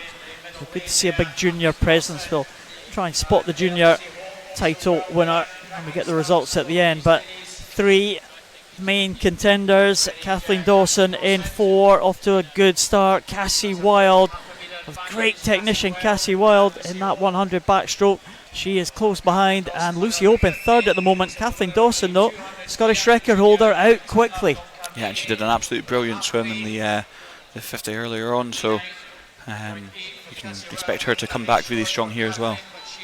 Well, Kathleen Dawson has got the edge, but Cassie Wilde looking pretty strong here, and they're coming down towards the last half length here, and Cassie Wilde really pushing Kathleen Dawson now as they come into the closing metres here. It's Kathleen Dawson, though, showing her strength, and she's holding off Cassie Wilde here as they come into the finish. It's going to be an excellent time for Kathleen Dawson. Well, 1:35 for Kathleen Dawson, and she missed that finish, didn't she? Yeah, it looked like she just hit it with she hit it with her hand, but then she kind of didn't expect the wall to be there, so she might have been travelling faster than she thought she might have been at the end, but that's not far off her PB. I think her PB is 59.7, so it's only 0.6 of a second, which is not far at all for this stage of the season. And there's Kathleen Dawson taking that one ahead of Cassie Wilde and Lucy Hope, and it will be Ellie Turner who will be the junior champion from Carnegie. Another junior title to add to her collection for this week. So great swimming from Ellie Turner, the youngster. Kathleen Dawson, another one who's come back from injury late last year. She swam a great 50, as you said, and that 100, she was really strong there at the end to hold off Cassie Wilde. Yeah, she really was. Like I said at the beginning, it's as they were all very good at the 50. Last year they've obviously stepped it up to the 100 this year, and I think it was just a race to get down that first length. And Kathleen obviously gritted her teeth and went out for it, and then managed to hold on in the end. They probably all came back pretty similar splits, I'd say. But it just was the difference on the first 50. Well, first set of medal presentations now. Medalists look like they are over at the podium there. Jack Milne in the middle. Dundee City Aquatic, another multi-classification title for him. It'll be his third gold medal of the week.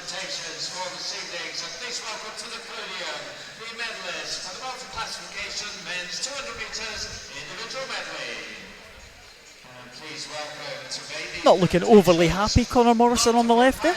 It's not, is he? He wants to get on with it, I think. Come on, what's going on? Let's get a move on. Oh, and it's one of my old teammates making the medal presentations tonight. I can just see him just out of shot. There he comes, Andrew Lindsay. Fifer, now based here in Aberdeen with his wife Katie, presenting the medals. Great to see him making an appearance at the championships.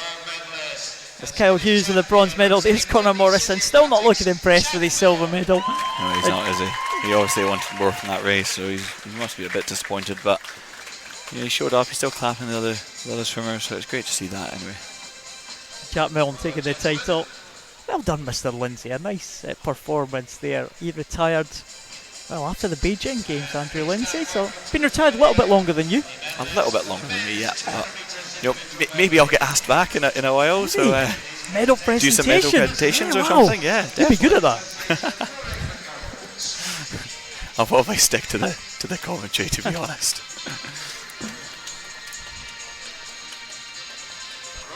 Next presentation now.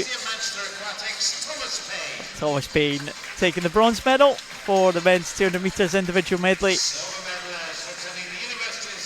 And Callum Laurie on a good race there, a couple of lanes above the gold medalist who was in the centre lane, and Duncan Scott adds again to his tally of medals at Scottish Championship. What a phenomenal year he had last year, and we hope that he will continue with that run of form when he goes to the World Championships very shortly, just next month. Angus Allison takes another junior title. That's the third junior title, I think, of the week for Angus Allison.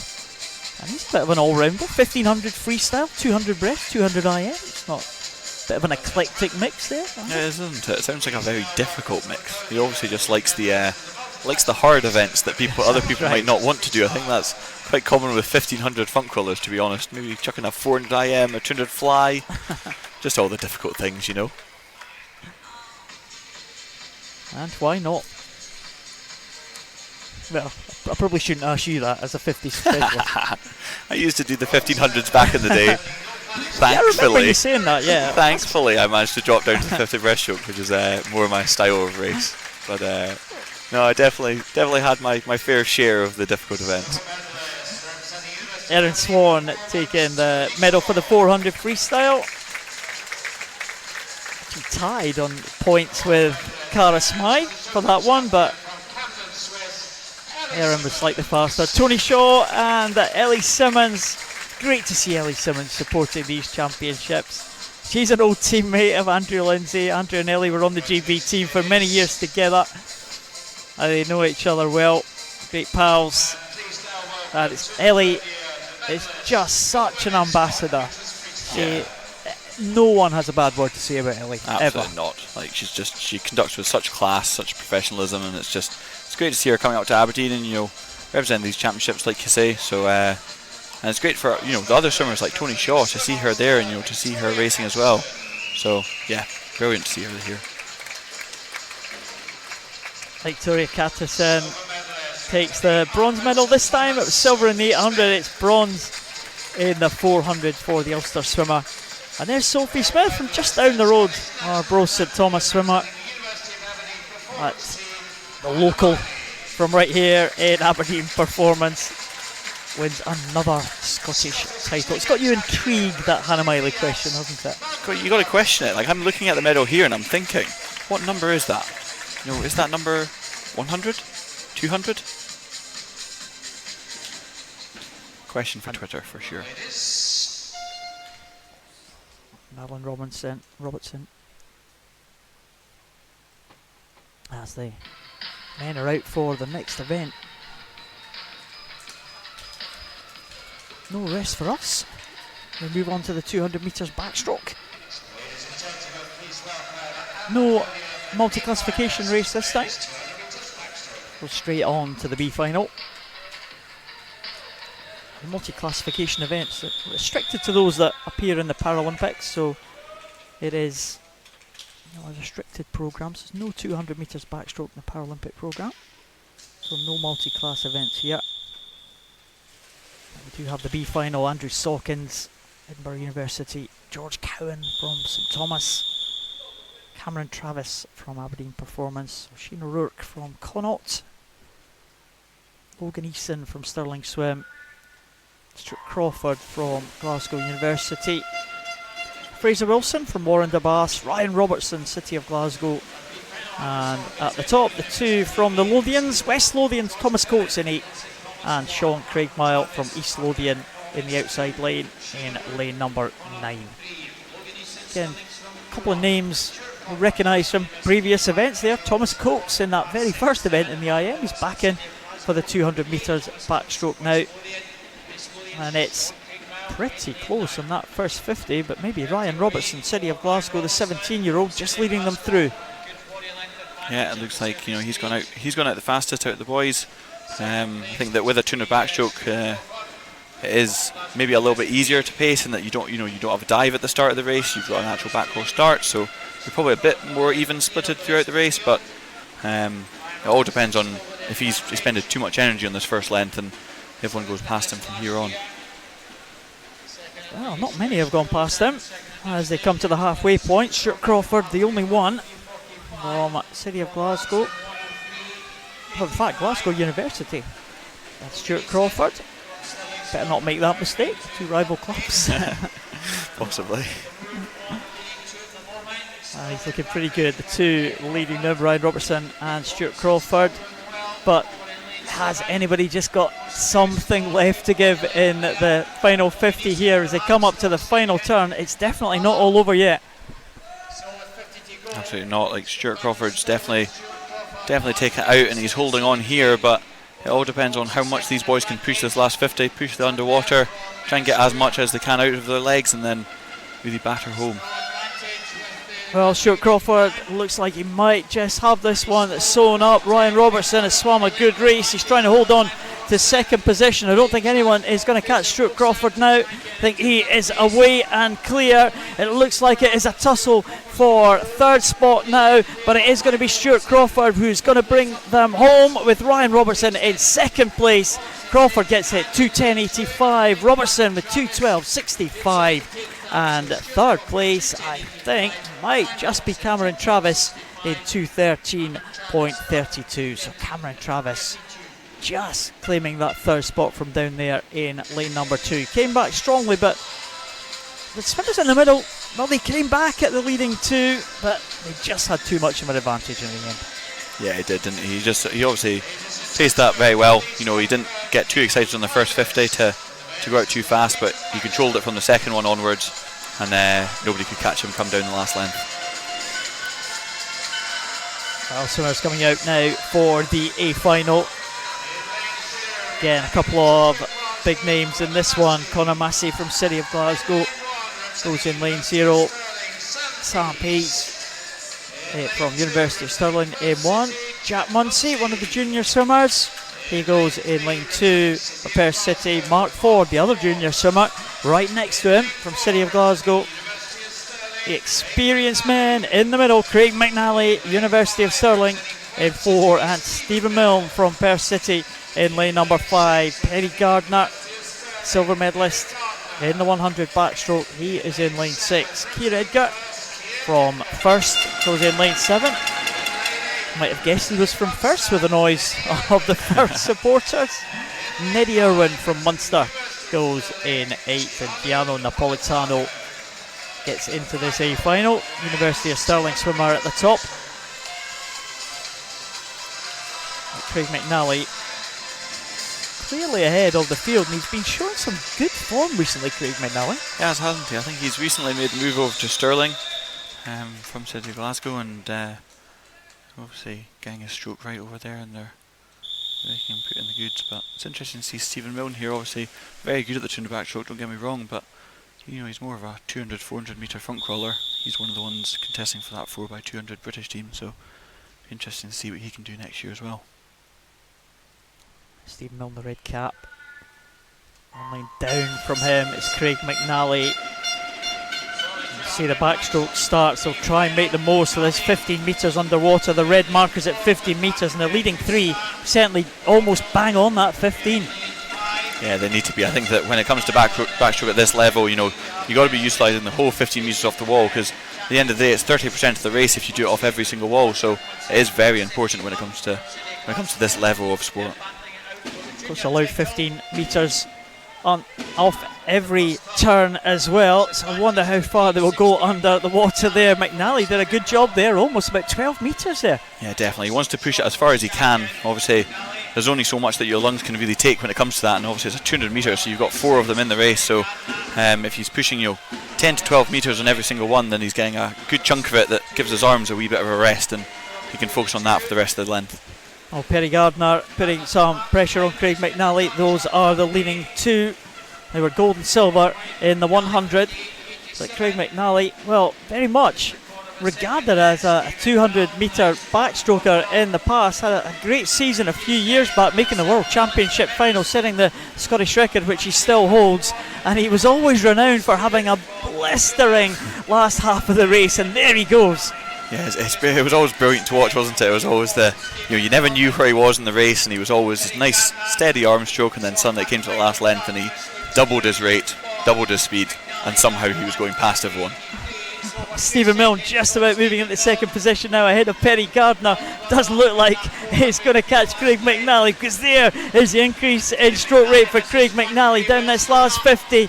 He is coming away from Stephen Milne, who has come up really well into second position. But here goes Craig McNally now. Head back, arms flying over. And Craig McNally is going to win this one by a long way from Stephen Milne and Perry Gardner. McNally takes the title just over the 2 minute mark, 2 minute .66. Stephen Milne in second and Perry Gardner in third place. 2:03.92 for Stephen Milne. But it was typical Craig McNally in the end. Craig McNally of old there in that last 50. It really was, wasn't it? I think that Stephen Milne did pace that very well, because it didn't look like Craig McNally was pulling away too much from him in the last 50, but obviously you could see the rate go up from Craig McNally, and just held him so strong through that last length. And it's the 2 juniors in 4th and 5th place, with Mark Ford, who's going to claim the Scottish junior title there, just ahead of Jack Munsey. That was a good contest, just 0.9 of a second, those 2 young swimmers. Yeah, definitely. That's one that obviously they'll bring forward. Next time they race, they'll remember this race, or they'll put that one behind them, and they'll be fighting for a junior contest for another year or so. Jack Munsey, another one of those swimmers from Perth City, and really important to have someone like Stephen Milne in your club. Oh, definitely. I think that Stephen does such great things for Perth as well. We're working with Anne Dixon. They've obviously been a dynamic duo for a while now, while other swimmers are obviously coming through that programme too, but they just work so well together, and it's great to see that at the top end of a club, because obviously the younger swimmers look up to it, and they marvel after the success that Stephen's had. Yeah, medalist in all the major championships, Commonwealth Games, Olympic silver medalist in the relay team. Of course, it's just phenomenal, isn't it? And I think that's why the 4x2 just becomes such a focus now. Obviously they were world champions as well in it, and the British team is just so strong that everyone wants a piece of that. Well, 200 breaststroke now for women.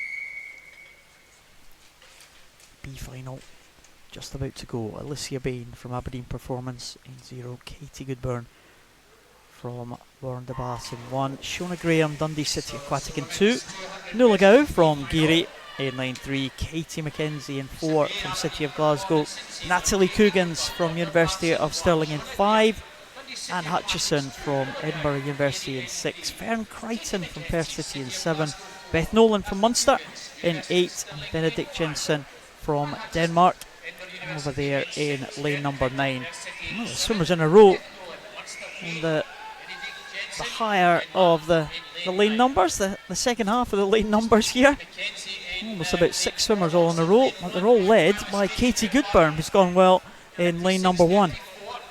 Yeah, I think the tuna breaststroke is such a tactical race. Obviously, it's similar to the tuna backstroke in that it's 4 lengths of the pool as it is, but I think that breaststroke is one that you do get some people that just get the pacing right. It's all about the rhythm of the stroke, and can be so tactical, these races.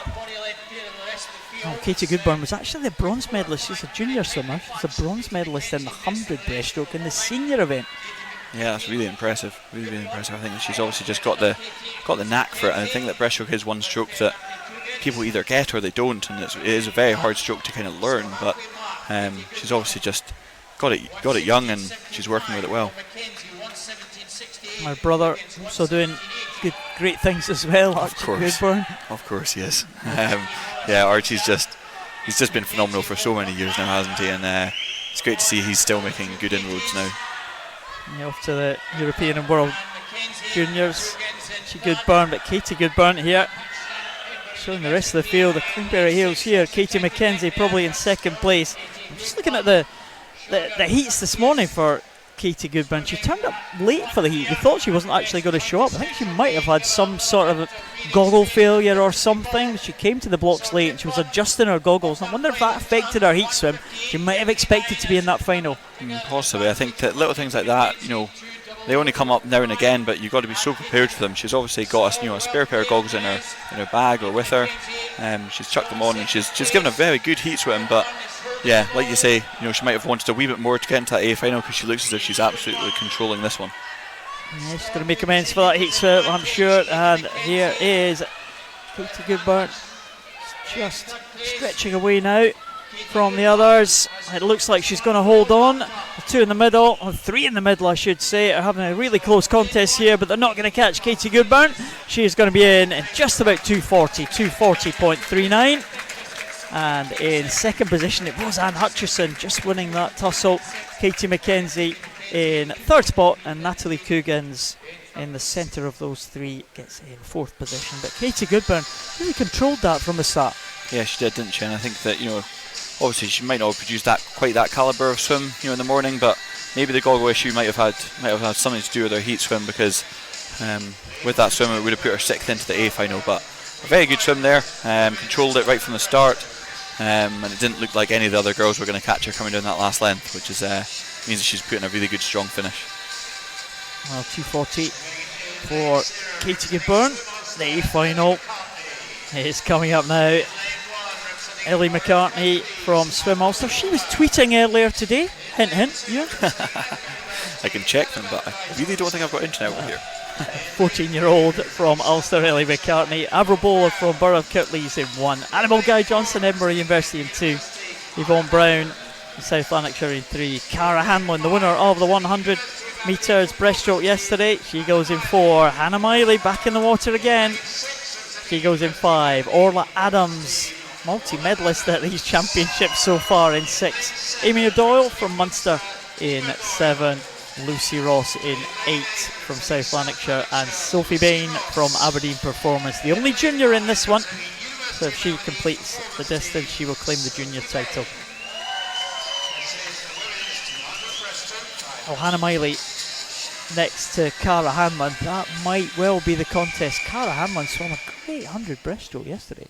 Yeah, it was really good. She controlled it on the way out, and I think that Cara's got a lot of speed to her name. She was out 32 high, and then she really did power back in that. I think it was a 35 point with a 108 at the end. So very well controlled swim, and I think she would be really happy with that coming into this 200 today.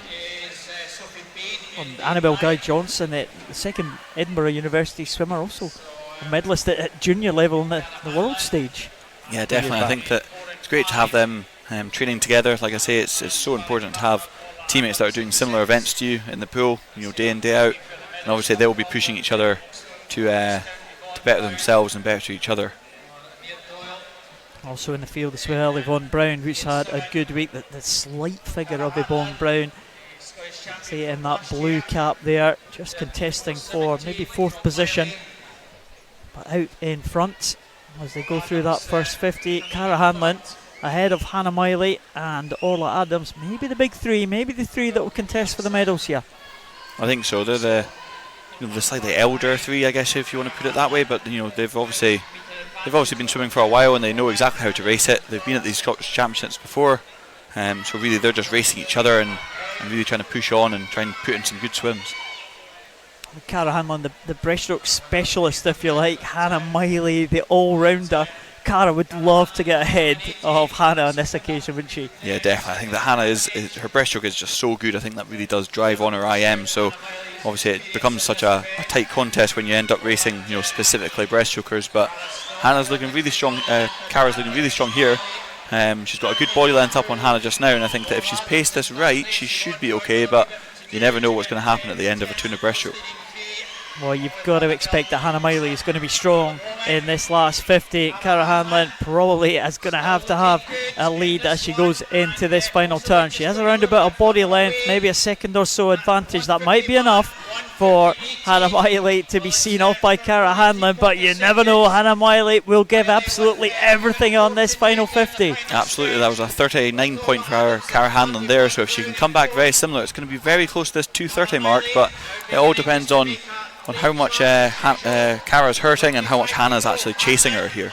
Well, Hannah Miley coming up now to the feet of Cara Hanlon. Orla Adams just behind Hannah Miley, and Hannah Miley trying to come back now. She is coming back on Cara Hanlon, but Cara Hanlon trying to hold on. Hannah Miley giving everything, but Cara Hanlon, I think, is going to hold on to take this title. Cara Hanlon will do the double. She takes the 200 to match that title she won in the 100, and she wins ahead of Hannah Miley and Orla Adams, not too far behind. 230.15 for Hanlon, 230.53 for Miley. Very good swims there. I think that they really did power right the way until the wall. Cara definitely didn't drop off, but I think that Hannah just saw her and really wanted the race, loves the race, so went for it. Hannah Miley, as we expected, she was not going to give that one away. She wants another Scottish title. She wants more. She wants more. She always wants to win. Always. Sophie Bain negotiated that race in 2:47, so she will become the junior champion, the only junior to make that A final. So Sophie Bain will be the junior champion from Aberdeen Performance. As swimmers exit the water,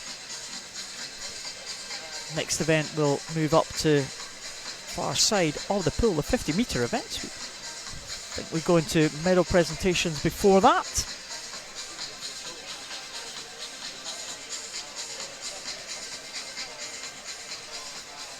What was your kind of programme when you won a medal then, Ewan? Because you've got to obviously wait for a little bit of while after your race. I think you try and get in the water for a little bit of a swim there, or you just get dragged away immediately? Most of the time you want to get the swim down in immediately. I think that refueling as well is very important, especially if you've got more races coming up. On the occasions that you've got more races, sometimes you might send someone else up to get your medal, but most of the time you've got time to get back round, get your swim down in, get some food on board, get some water, and then head up, get your medal, and then you can discuss with your coach as to the next plan, if it's the next race or if it's the day after or whatever it is. It's always good to see the athletes, achieve their medals that they've worked so hard for. As you said, you can send a substitute up, but nothing really. Yeah, you want to go up and collect it yourself, definitely. And I think that it's very good to get the time in between your races, though, or in between the race and the actual medal presentation, because then you get to get in, get your swim down done, get changed, put on your t-shirt and everything, and get up for your medal properly and well dressed. Because then obviously from there you can just head home, or go back and get some food or whatever it is that you're doing.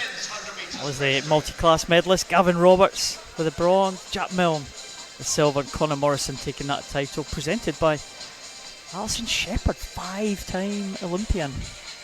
Yeah. Scottish Commonwealth champion, still the record holder in the 50 freestyle. Here's Daniel Lim, University of Edinburgh 2 and 3.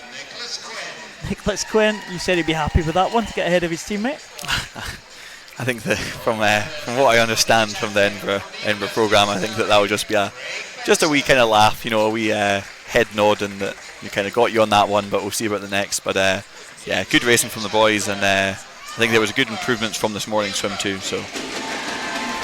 And Craig Benson taking the gold medal, double Olympian, Scottish champion now. I think that might be a swimmer from first getting that one. I think that Liam might Murphy. be the most support there. Yeah, definitely for the junior champion. 15-year-old Liam Murphy taking that junior title. Didn't make the B final, just missed out. It was first reserve. 110.80 for the 15-year-old. Yeah, it's definitely. It's a very good swim, and he thoroughly deserved that junior champion accolade. And obviously his teammates are here to support him through that, which is great to see. Great to see them all getting behind him.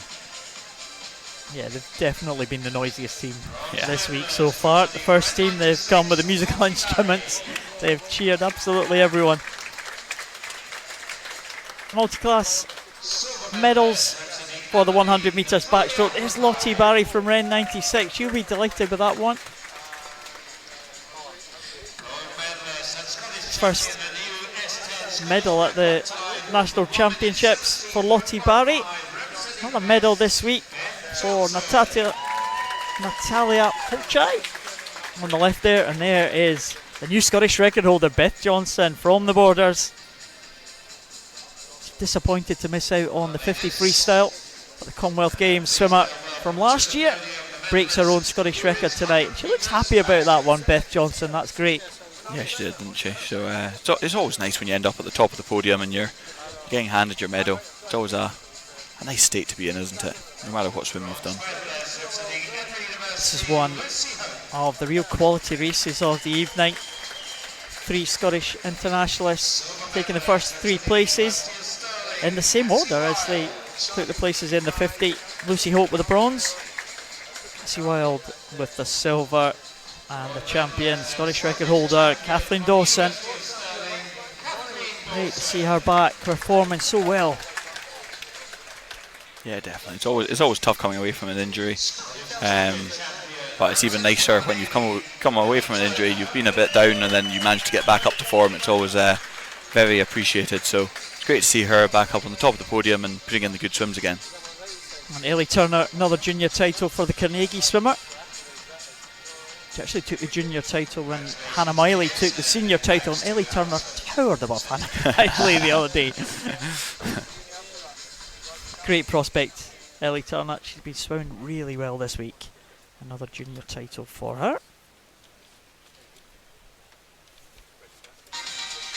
And now at the top end of the pool, there looks like the finalists coming out for the multi-classification 50 freestyle. There's Adam Donachie. Thought he was in again. There we go. There he is. Adam Donachie in lane 0. Kyle Hughes goes in lane number 1, fresh from his medal in the individual medley. Matthew Scott from Aberdeen Performance. He's going in lane number 2. Gavin Roberts just picked up a bronze medal. There he goes in lane number 3.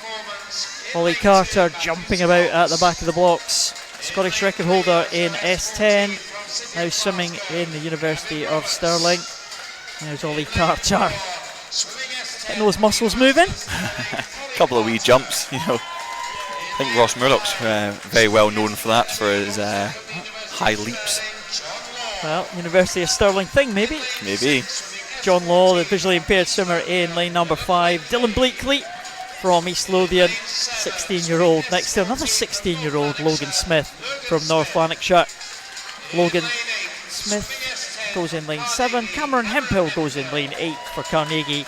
And Sam Downey, the youngest in the field, 13 years of age, Sam Downey, the S9 swimmer, goes right out there in lane number 9. Again, a good lineup here for the multi-class. Favourite probably going to be Ollie Carter, Scottish record holder He broke his own Scottish record in the 100 freestyle. He holds this 50 freestyle record. That time, the 27.05. Can he dip under the 27-second mark? That'd be great to see. Range of classifications in this one. In lane number 5, a very, very good start there for John Law, the visually impaired swimmer. Ollie Carter with a physical impairment. Maybe not getting off the blocks as well due to his impairment, but he's coming back in the closing stages here. John Law just about holding on. They're different classes, remember. Ollie Carter being made to work all the way for this one. John Law gets the touch, and Ollie Carter is under the 27-second mark. It is a new Scottish record for Ollie Carter, and he will be delighted with that one. And John Law will be delighted with that swim as well in his classification. Great contest between the two. A new Scottish record for Ollie Carter. Absolutely brilliant, wasn't it? And John Law to be pushing him all the way as well. It was just, what a race. I mean, only 0.09 split them at the end, and yeah, they just absolutely powered through that 50. It's over in a flash. It was a great draw for Ollie Carter, actually being next to John Law, the visually impaired swimmer. Had the strong legs, got off the blocks really well, and Ollie Carter could see him and could actually track him there. But it's a great swim from Ollie Carter.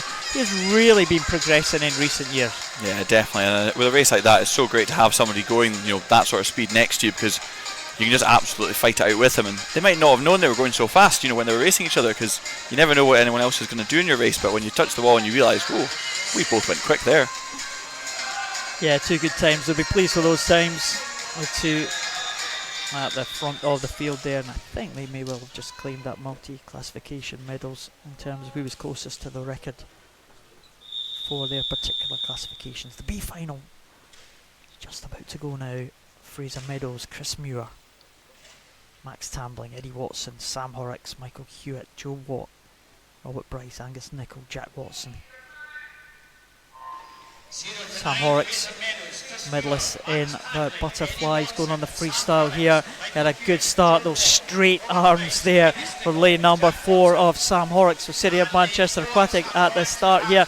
It is very close contest indeed. Michael Hewitt in 5, Sam Horrocks in 4. Maybe Sam Horrocks just with the edge here, keeping his head down into the closing meters here. Sam Horrocks will take that one in 23.92, dipping under the 24-second mark. Eddie Watson in 2nd and Michael Hewitt in 3rd spots. Sam Horrocks, well, he just dipped under that 24-second mark. Looked good right from the start. It did, didn't it? I think that I think he's a bit of a backstroke specialist too, so I think that underwater really did put him up just a little bit ahead of everyone in the field. And on a 50-metre front crawl, that just means so much. And he held on to that lead all the way to the end. So really good swimming with a straight arm. It just looked so powerful. A final just about to come on. This is going to be an absolute This is going to be a great swim. I think that there's 4 Edinburgh University boys in there as well, which obviously I've been training with them I was training with them for years. But also Callum Bain and Jack Schranek, never count out anyone in this field, because it's such a quick race that it's going to be over in a flash. Well, line up there: Kyle Boyack in 0, Grant Henderson in 1, Jack Schranek in 2. There's Callum Bain in 3, David Cumberledge, what a swim he had in the heat, 22.24. Jack Thorpe just 5/100 shy of his own Scottish record in the heats. He goes in 5, Ross Leslie in 6, Kieran McGuckin in 7, experienced man from Edinburgh Uni, Zach Aitchison in 8, and Ben Martin in 9, the 2 University of Stirling swimmers. Cumberledge, the English swimmer, English Commonwealth Games swimmer, looked absolutely superb. He was in lane number 4. Yeah, he's got such a unique stroke as well, doesn't he? It's so different from some other people's. But I think that if Jack can get underneath that record of 22.45, then I think he'll be really, really happy with that one. Well, are we going to see a Scottish record here? Well, Jack Thorpe, can he get ahead of David Cumberledge? Lane 4 and 5 might be the ones to watch, but danger all over the pool there. Great start from Cumberledge. As you say, the contrast in the technique between Cumberledge at the bottom of the yellow lanes and Jack Thorpe is amazing, really, but they're both powering through the water here. Cumberledge looks like he's going to get it. Jack Thorpe maybe in second position. It is going to be Cumberledge into the wall now. It's 22.29 and Jack Thorpe 22.75 for Jack Thorpe, so slightly slower than he went in the morning's heat, but Cumberledge will take it. Jack Thorpe in second and Callum Bain in third position. All the top three under the 23-second mark. Oh, it was close. That was a fast race. That was a fast race. But I think that, David just got a wee bit ahead, and I think that, Jack might not have got it quite right tonight, a wee bit off of what he went this morning, but it's still a very good swim and a silver medal to go with it. Jack Thorpe almost took his own Scottish record this morning. Couldn't quite match it tonight. But a great swim nevertheless from Jack Thorpe. He'll take silver medal. Behind David Cumberledge, who'll take the gold. But Jack Thorpe will be the Scottish champion. The junior champion. Well, didn't take part in any of the A or B finals, but it'll be another junior title for Miles Lapsley from City of Glasgow. 50 metres butterfly, the B final. And again, some familiar names here. Ellie Turner back in again, quite soon after her medal presentation. Katie Tuller from South Aberdeenshire in 0. Emmy Hutchison from City of Glasgow in 1. Kirsten Laurie from Edinburgh Uni in 2. Ellie Turner, Carnegie in 3. Jessica Christie from South Aberdeenshire in 4. Sophie Smith having a busy night, goes in lane number 5 for St Thomas. Anna Fleming from City of Glasgow in 6. Beth Nolan in 7 from Munster. Emma Montgomery from Swim Ulster in 8. And Yvonne Brown, South Lanarkshire in lane number 9. One length of the pool. Jessica Christie, Sophie Smith in the middle, but the vastly experienced Anna Fleming in what could be her final swim. We hear that Anna Fleming is going to retire after this one. Representative for the British team, European Juniors, and also for Scotland, the Commonwealth Youth Games. Can she finish with a flourish in lane number 6? She is going well, Anna Fleming. She may well take this B final. She's just been caught by Sophie Smith here. Is it going to be Fleming, Smith or Christie? And it is Jessica Christie will get that one. 28.93. Just touching out Anna Fleming in second position there, and in third position it looks like it's Ellie Turner coming through, tying with Sophie Smith for that third place. Yeah, that was a great race. I think that Anna Fleming had a really good start, had a really good middle of the race. She just might have tired a wee bit towards the end, but certainly nothing to be ashamed of. Still, second place in the B final. It's a really good swim. Yeah, she's had a great career, Anna Fleming, only 19 years of age, as said. European Junior representative, Commonwealth Youth Games, made the semi-finals of the European Juniors in that 50 fly. She has, we've heard, decided to call it a day, so could have been a great way to finish if she'd won that B final, but just ran out of steam. But nevertheless, great to see Anna Fleming swim here in her final swim. Well, this one again could be an absolute cracker as well. Mia McAllister in the A final in lane 0. Anya Slesser, one of 2 juniors in lane number 1 next to Lucy Grieve. The other junior in 2. Yasmin Perry had a good heat swim. She goes in 3. Emily Horn, the fastest from those heats. And she was in lane 4. Katie Robertson, who has been really swimming good butterfly unexpectedly this week to me. Katie Robertson, usually a breaststroker, she goes in 5. The champion in the 100 fly, Tane Bruce, goes in lane 6. Gaia Alcaraz in 7 from Aberdeen Performance. Anita McCartney from Edinburgh University in 8, and Lucy Ross from South Lanarkshire in lane number 9.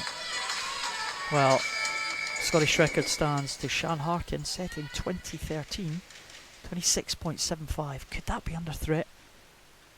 And will Anna Fleming's junior record be under threat from Anya Slesser and Lucy Grieve? Emily Horn had a very good heat swim, looked very comfortable in lane number 4, that blue cap of City of Glasgow. She's ahead now of Katie Robertson, the tall figure of Katie Robertson with those long arms trying to come back now. Tane Bruce one lane up with that red costume and also going well, Yasmin Perry. It might well be Katie Robertson coming into the wall now. She is ahead of Emily Horn. It looks like it's going to be gold to Katie Robertson in 26.92. Well, it's just outside the Scottish record, but a phenomenal swim from Katie Robertson to take that title ahead of Emily Horn and Yasmin Perry. And the top junior, well, I think that's Lucy Grieve, 27.79. So the junior record of Anna Fleming survives for another day. But what a good swim from Katie Robertson at the front of the field. Yeah, that was a very good swim for her, considering breaststroke's her preferred stroke. So she's obviously doing some fly nowadays, and managed to pip out Emily Horn, who obviously did look very strong in that race too. So good swims from both those girls, but very interesting as well, because obviously Tane Bruce was the 100 metre champion, so she finishes just outside the medals there, but still good swims from all the girls, so they must be happy with that. Yeah, especially Katie Robertson. She's had a few medals. It's the first time that she's going to be on top of the podium. As you say, she's added the butterfly to her repertoire, and she has been extremely successful this week. The 100 butterfly silver medalist, she's gone one better. She's taken the gold in the 50. Really good. Yeah, definitely. I think that breaststroke and fly can be slightly similar in that they're both kind of slightly power strokes, a bit more than front crawl, back crawl kind of go together, and breaststroke and fly go together. But she's obviously been doing a fair amount of work on it, because it's looking really good now. Yeah, looking across there, Katie Robertson walking back, big smile on her face. She nailed that one, 26.92. Only 0.17 outside the long-standing Scottish record. I can't see that surviving much longer. I wouldn't have thought so, no, but obviously if it's been standing from 2013, it must have been, it was a very good swim from Shan Harkin back then. But 6 years down the line, we've got people 0.17 away from it, so hopefully next competition Katie Robertson does that swim again. Hopefully we see it tumble. Yeah, one to watch out for Katie Robertson. And the presentation now for the 200 metres backstroke for men. Two well-known faces on that medal podium. Perry Gardner, University of Stirling, taking the bronze medal. Stephen Milne had a good finish to that, showing his stamina there. He's renowned as a distance swimmer. No surprise to see him coming through strongly in the closing stages of that one. But big smile on the face. Oh, but Craig McNally swam that really well. Yeah, definitely. I think he paced it very well. It's a good swim for him, just over the 2 minutes mark. So hopefully he ducks under that next time he swims it. And Stephen Milne too, just great last bit.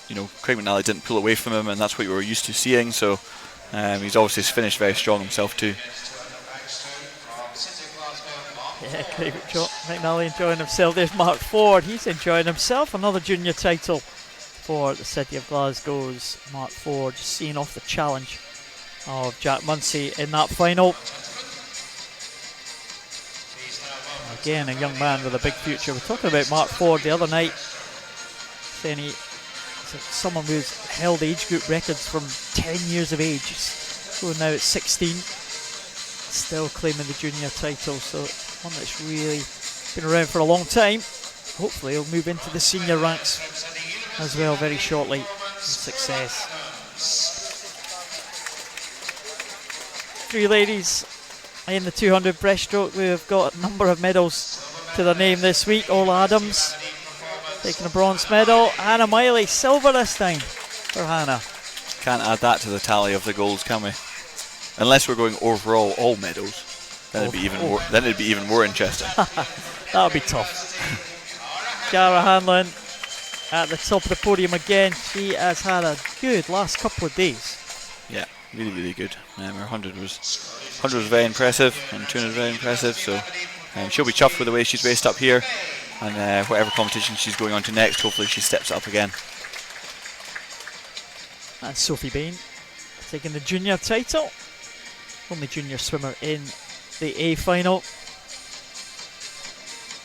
She wins the Scottish junior title, so well done to Sophie Bain, joining Cara Hanlon on the podium.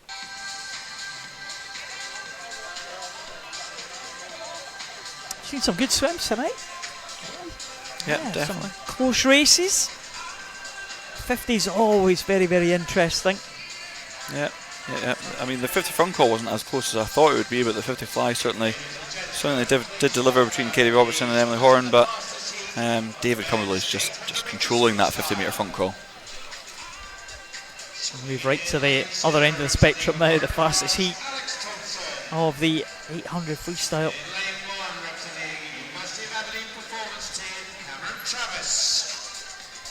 So we saw the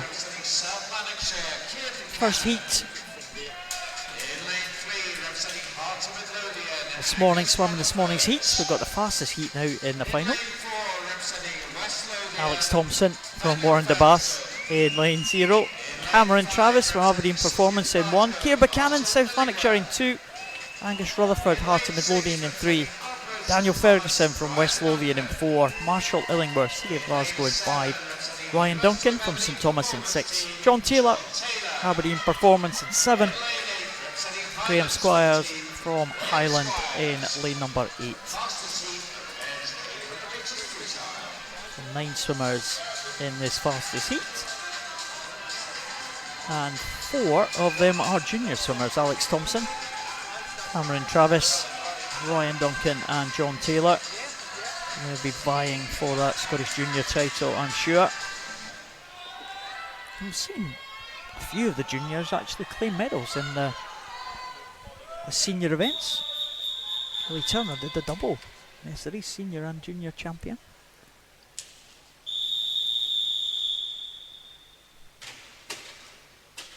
So you were telling us earlier, you and your 1500 specialist back in the day.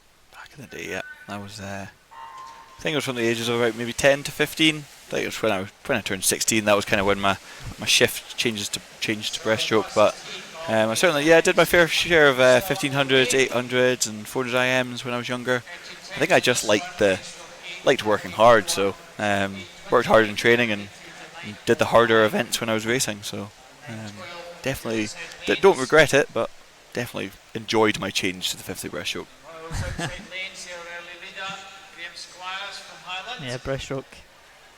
Very specialist. Very specialist, yeah. But obviously, on the 1500 front crawl and the 800 front crawl, it's a very tactical game. I remember when I did it, I was always trying to be the annoying one in the pool, in that I would speed up at the inopportune times.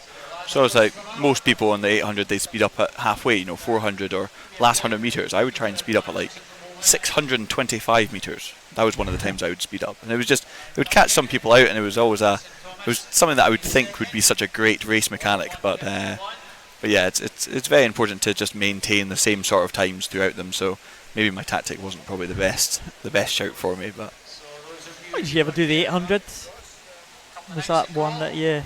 Yeah, I did a couple of 800s. I think that because it wasn't, it wasn't held at some competitions for males. It was just the 1500s. Then the women had the 800. So more of a 1500 specialist. But I definitely did do a couple of 800s. Can't even remember what my PB would be, if I'm honest. But it was back when super suits were a thing. So that was always era. Neat. Yeah, the suit era. So they kept you a wee bit more buoyant than the suits do these days. So that definitely helped. You think 800s? I mean, I know it's almost half the distance from the 1500, but is it a very similar tactic you would go in, or? Yeah, definitely. I think that some people would argue that the 200 front crawl was a bit more of a sprint, or the 400 front crawl was kind of the middle distance, but 800 is definitely the longer distance. 800 and 1500, then obviously into the open water events like the 5k and the 10k. I think that I haven't seen anyway somebody do an 800 and actually kind of go out from the beginning and try and sprint it and try and hold on. I think that if they did that, they'd only probably do one and then they'd stop. And then that would be enough. Yeah. And you never fancied the open water yourself? Not really, no, because 1500 was a long way by itself. So upping that to 5k just kind of felt like a training session more than anything. That's a whole day's work. So a whole day's work. So I decided I would leave it at 1500 and I'd leave it in the safety of the swimming pool. Never say never. Open water getting really popular. You might see you and Engels there in the Great Scottish Swim. Never say never, yeah. Or maybe in the sea, just off Aberdeen or something like that. I don't know where they hold the open water championships in the North District. Not sure. Just chuck us in the sea and make us swim, Yeah, swim a 5k. Well, Come I've back. been to. I've seen that they do hold the World Series events in the sea, but it's in places like Dubai and Hong Kong. Yeah. Not quite See, Aberdeen. I'd fancy that, but Aberdeen, the North Sea's not the best for jumping in on even on a summer day, to be honest. Well, it's 800 freestyle. It's almost half finished now. We're coming up to the 350 mark. Marshall Illingworth is the man who is leading at the moment. Ryan Duncan in lane number 6, just tracking him. Ryan Duncan from St Thomas, Marshall Illingworth from City of Glasgow, and West Lothian's Daniel Ferguson and Angus Rutherford from Heart of Midlothian are side by side in the 3rd spot. Just checking the progress of the juniors. Well, Ryan Duncan is one of those juniors, and he is lying in 2nd place at the moment. We might see that junior double up here if Ryan Duncan can get ahead of Marshall Illingworth. Marshall Illingworth were silver in the 1500. He was just pipped at the end by a great finish from Liam McLaughlin of Warrender. They're both looking very strong just now. Obviously, Marshall's gone out a wee bit quicker than Ryan, but I think that Ryan's probably catching him. It all depends what sort of energy they've got left and how much they've put into the start of this race, but that's halfway point, so if Ryan's going to try and make a move, he better be thinking about doing it pretty soon. Marshall Illingworth, we want to make amends for that 1500. He led pretty much all of the second half of that 1500 and was just pipped at the very end by a sprint finish from McLaughlin 2 days ago. So Illingworth will be trying to get himself a title to go with the silver medal he won a couple of days ago. Ryan Duncan now a couple of seconds behind Marshall Illingworth, and in 3rd spot, very close for 3rd, Daniel Ferguson, Angus Rutherford and Cameron Travis, all within a second of each other. Between them, Keir Buchanan just about down in 5th position, 6th position maybe. Marshall Illingworth looking pretty good though as he goes over the 500 mark. 5:22.56 for him, just pacing on the 104s. Yeah, he definitely doesn't want the same repeat from the 1500. That must be such a tough loss to take, or such a tough defeat to take, that when you've led for all the race, the 15-minute race, and then somebody sprint finishes you at the end. So he's obviously wanting to make amends here and not have the same feeling, pick himself up the gold medal instead of the silver. Well, Marshall Illingworth now looks like he has just increased the pace. We're just checking the splits for the previous 200 there.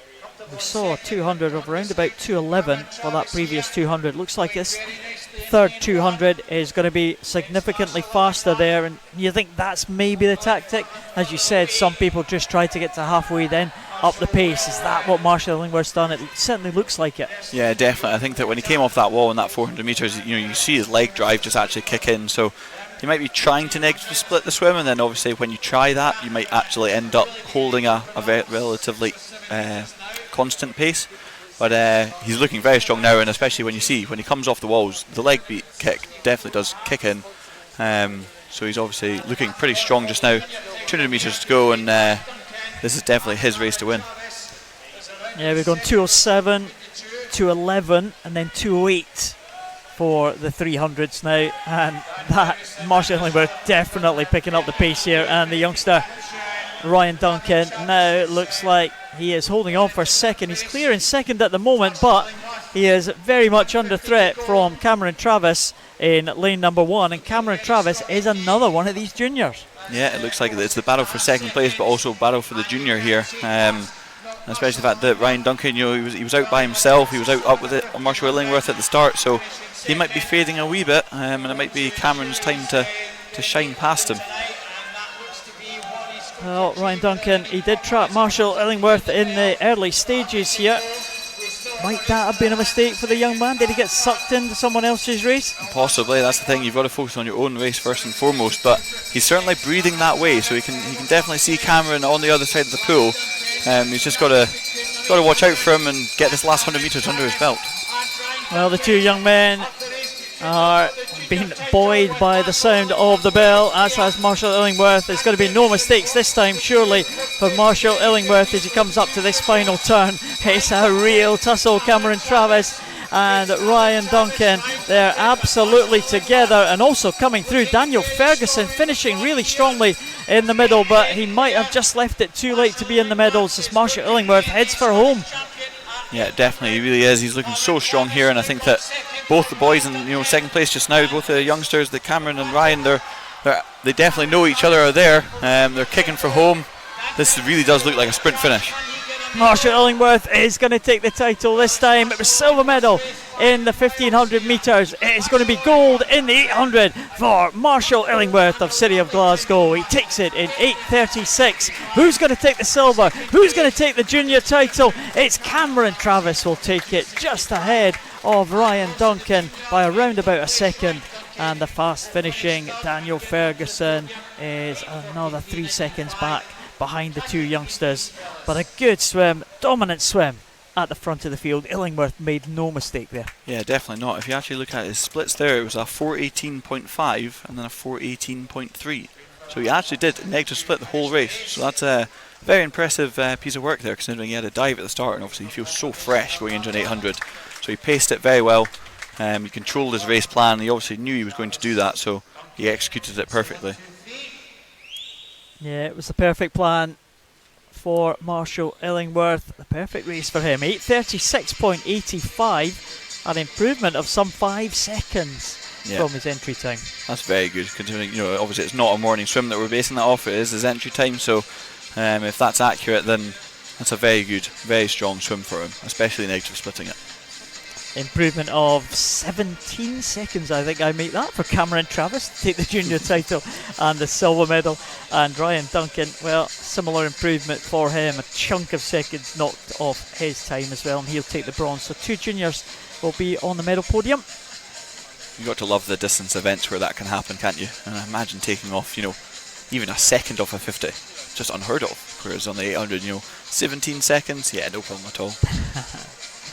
It's nice, it just rolls off down. Yeah, just the 17-second PB. Just easy, Yeah.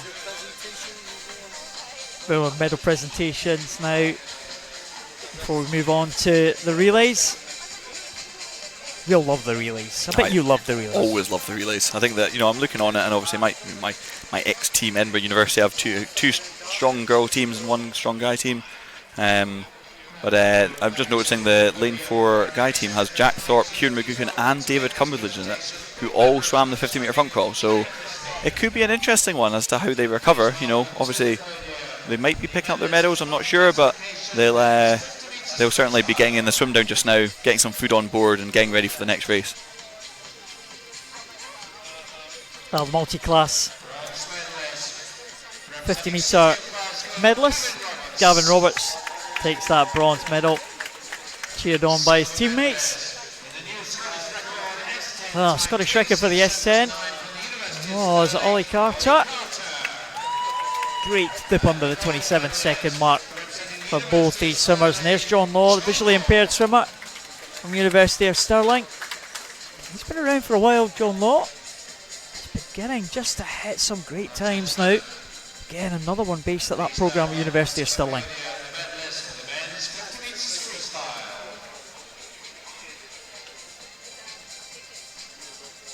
.50 metres freestylers.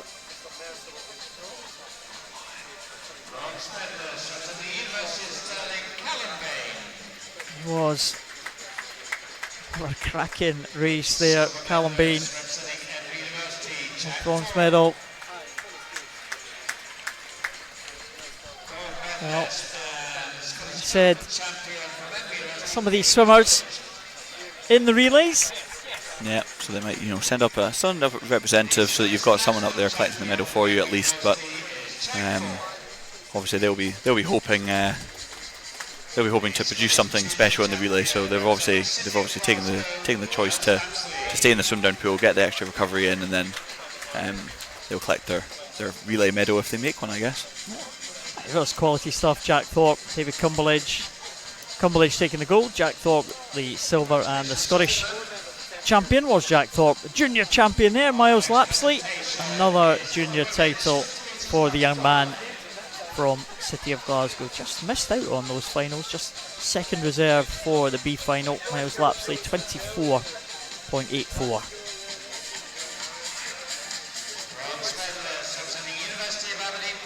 Once again, some really good swims here in the 50 metres butterfly. Yasmin Perry, some good heat, followed that up with a good final swim for the bronze medal. Emily Horn, silver medal, and a tall figure of Katie Robertson used that height and the long arms to great advantage at the end there, didn't she? Yeah, definitely, she really did. Obviously, we're used to seeing her up on the breaststroke podiums, but seeing her up on the fly podiums now, it's really great to see, and she's all smiles. And Lucy Greig is the junior champion. And that 50 metres butterfly junior record still held by Anna Fleming. We saw her last swim tonight before her retiral from the sport. It still stands tonight, so a nice way for Anna Fleming. She retires as Scottish junior record holder. Yep, definitely, and she definitely did a really good swim in the 50 fly herself. Obviously, she didn't quite win that B final, but she's got to be happy with that swim anyway. She put in a good race, and at least nobody broke that record that's been long-standing. Relay teams making their way out now, and we'll start with the women. So we've got 2 heats of the women's relay. We've got 2 heats of the men's relay. There's no heats and finals, it's just all straight finals. Heat declared winners. And we have a couple of junior teams taking part in the second heat. I don't think we have any junior teams in this first heat. City of Glasgow, Warner Bass. We've got 2 junior teams actually, so the Warner Bass team will be contesting against itself in that second heat. First heat though, see Swim Ulster, Munster, Dumfries, Carnegie, Connaught, South Aberdeenshire, Dundee City Aquatics and Aberdeen Dolphins. So the Irish provinces well represented here. Swim Ulster, the B team closest to us, the Munster B team, 1 lane up, and also Connaught in lane number 5 in the centre of the pool. And entry times just over the 4-minute mark. Be interesting to see. That makes it a little bit easier for us to look at the splits if these are swimming round about just over the 1-minute mark, probably on average for all the swimmers here. Yeah, definitely. It means that you can, you can see exactly what each swimmer's doing. I think the relay events are just absolutely great fun. It's great to get together as a team, just all compete together, especially when you get to the top end of it, because obviously it is so competitive to get some slots, and produce some really good swims. Some people actually swim faster in relays than they would on individuals. It's all about team ethic. Trying to not to let your teammates down, that's for sure. Morley McLaurin's not letting her teammates down at all. The 14-year-old from Swim Ulster looks like she might just have the touch here ahead of Connaught's Danielle Farrell. It's very close, just 8/100ths. Ulster lead at that first changeover. And the changeovers are genuine, vitally important. Yeah, they're so important, and there's so many different ways to do it. You can see some of the girls there were having their foot behind the backboard, and then they were taking a full 2 steps in. That's obviously a new one since I was racing, because I never did that, but I always took 1 step in, get some momentum going, and then as long as you hit it right, you get so much momentum going off that block, and it can really benefit the start of your race. Still very close there at the front. It is Ulster and Connaught just fighting this one out. Aoife Lee and Ellie McCartney down at the bottom here. Aoife Lee from Connaught probably just edging it. It's a real Irish battle here. Also going well, Ellie Turner coming back strongly. We've seen her have some excellent swims for Carnegie this week so far. Tanrada McGregor led the Carnegie team off, and Ellie Turner is going to hand over in 3rd position to Rebecca Braid on that 3rd leg behind the 2 Irish teams. Yeah, that was a really good changeover there in lane 5. I think it was Isabel Gibbs. She had her foot behind the block, and she got such good momentum that as soon as the person was touching the pad, her foot was coming off, and she got really good entry into the water. So it's really important on relays to be practicing that, because it can make up so much of a difference. Even if it's just 0.2 per takeover, that ends up being 0.6, and that can win you the race. Well, still in contention, the Connaught team for winning this one, the first of the two finals for this 4x100 freestyle relay. And Isabel Gibbs is being challenged by Cora Rooney. The two Irish teams have really been neck and neck all the way through this race so far. Carnegie with Rebecca Braid trying to come back, and also coming back very strongly is Rachel Beswick. In fact, no, it's Ellen Lee coming back from Munster, so another Irish team coming back into contention.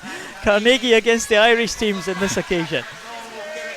It's really good to see, though, at the Scottish National Championships that the Irish teams are here representing as well. Even if it's just the B final, it's great to add a bit of competition, add a bit of entertainment, and obviously Carnegie in the mix there too. And coming into the final turn now, Jodie McMullen right down here at the bottom of your picture now for Swim Ulster, and Connaught for Adrienne Kazimierczak in the centre lane for Connaught. They have fought it out, but look at Carnegie coming back. Jacqueline McMillan, what a swim she has had. She had a great finish in the 400 medley. She had a great finish in the 400 freestyle. Is she going to do this in the 4x100 freestyle relay? She's gone ahead of Connaught. Is she going to go ahead of Ulster? What a swim for Jacqueline McMillan here on the final leg for Carnegie, and I think she might just take this one. What a swim for the Carnegie team. They get in first position ahead of the long-time leaders Ulster and Connaught. What a final leg there. What a brilliant finish. It really was. They obviously knew they were back loading the relay. They maybe put their fastest swimmer at the end. I'm not sure the splits there, but she just looked like she had an absolute, she had her eyes on the prize. She wanted to get past those girls, and she just absolutely attacked that 100 from the word go. 4:05.93 for the Carnegie team. Almost a second improvement from their entry time. Swim Ulster in second position, winning that close contest with Connaught. It was a close contest all the way through, and South Aberdeenshire getting up for fourth position. So 4:05.93 is the target for the teams to come in this second heat. Probably won't be difficult for most of the teams here. Challenge that one. If I'm talking on the behalf of the Edinburgh University teams, I'd like to see them going underneath the 4 minutes at least. But there's a couple of stacked teams in here. I think this could be a really good race between lanes 3, 4, 5 and 6. Well, line up in lane 0, a junior team from City of Glasgow, a junior team from Warren-der-Baths going in lane number 1, another junior team from Warren-der-Baths also doubling up as their A team. They go in lane number 2, City of Glasgow in lane 3, the A team from Edinburgh University in lane 4, the B team from Edinburgh University in lane 5, Aberdeen Performance A team anchored by Hannah Miley, they go in lane 6, Swim Ulster A team goes in lane 7, Aberdeen Performance Junior team goes in lane 8, and the Munster A team goes in lane 9. So a number of these teams doubling up. Edinburgh University A and B team, they'd love to get first and second on the podium. They've got a chance of doing that. Yeah, definitely. It's great to see that when there's more than 4 people, that they manage to get in 2 teams. They've obviously got the whole 8, and they're very strong teams as well. So very talented set of girls. Rachel Masson, who's had a good week so far, leads off the Edinburgh University A team in lane number 4, straight into the lead ahead of Emily Horn. Fresh, if that's the word, from her 50 metres butterfly just a short time ago, but Rachel Masson looking good in these early stages here. Juliette Cassini, 1 lane up from the leaders at this point. She goes for the Edinburgh University B team, but Rachel Masson looking good at that first 50. Yeah, definitely. I think that Rachel Masson's always been, more of a sprinter than anything. So 50 metres is a very good event for her too. So she's leading this out and controlling the race for that A team for Edinburgh. Juliette Cassini not too far behind for the B team. Rachel Masson will hand over to Lucy Hope. She's had a couple of close battles with Lucy Hope this week so far, but this time they're on the same side, and Lucy Hope will go in first position. Juliette Cassini will take the B team into second place, and City of Glasgow in third spot, but second and third under threat from the teams couple of lanes above them, but no doubt about who's leading this. Great start for Lucy Hope. Yeah, definitely. And I think that Edinburgh's obviously made, two very, very strong teams, but they've put Rachel Masson and Lucy Hope, who have done so well at this championships already, and they've put them on the leading legs of this relay. So this team's expected to be in front, and we'll see how they've anchored it. Well, Lucy Hope certainly stretching the lead now. It's all about second place for the teams remaining at this stage. We're only just coming up to the halfway point though. It is Katie Taylor on the second leg for City of Glasgow, and it's Sophie Lewis-Ward in second place at the moment for the Edinburgh University B team. But Lucy Hope will hand over to the third swimmer for the Edinburgh A team, and that's Tame Bruce going in on that third leg, the champion in the 100 metres butterfly 2 days ago. Yeah, of course, she's on the 50-metre fly as well today, so like Emily Horn, she'll probably be feeling it, but it's a different stroke at least, so hopefully she's using different muscles, or getting herself through the water some way, and she's looking very strong out in front just now. Oh, Tame Bruce just stretching that lead now against their teammate from Edinburgh University, Anita McCartney, who's in the Edinburgh Uni B team. The gap is probably something like 5.5 seconds there, and Tame Bruce maintaining that advantage and maybe pulling away from Anita McCartney, who is clear in second position. A real tussle going on for third. City of Glasgow maybe just dropping out of that third spot, just being overtaken now by Aberdeen Performance. But Tame Bruce coming down now for this final changeover. Yeah, and that's the last swimmer in the water, so just now at 2:48, so it should be underneath 4 minutes unless something goes wrong, but that's Tara Hayworth diving in just there for the A team and stretching their lead as much as she can. Yeah, Tame Bruce maintaining that advantage that they had, stretched around about 6 seconds at the end here. Edinburgh University certainly on their way to win the title here, and certainly looking like they are on their way to claiming a first and second spot in this race. It's been a very good second half of the race for Aberdeen Performance there in lane number 6. Hannah Miley looks like she's on her way to another medal here at Scottish Championships, a bronze this time. She just can't keep herself out of the water at all, can she? She's just got to be racing. So, but yeah, the Edinburgh team's coming in now, and clearly in first and second, with Aberdeen Performance claiming third very comfortably now. Here come the Edinburgh University team. Rachel Masson, Lucy Hope, Tame Bruce and Tara Hayworth. They will take the gold medal in the 4x100 freestyle relay. It's going to be gold and silver for Edinburgh University. The B team, anchored by Anna Main, are in second position, and Hannah Miley closing fast for Aberdeen Performance. It's another medal here for the performance team, a bronze this time for Aberdeen Performance. Yeah, some really good swims there, and it's remarkable to think that there's 8 incredible 100 funk crawlers at Edinburgh University, which just shows the depth that they really do have. But we've just got those results confirmed, which is good. It means that the board hasn't gone black, which is obviously quite a common one in relay takeovers. Seems to be no problem that time. No problem for Edinburgh University.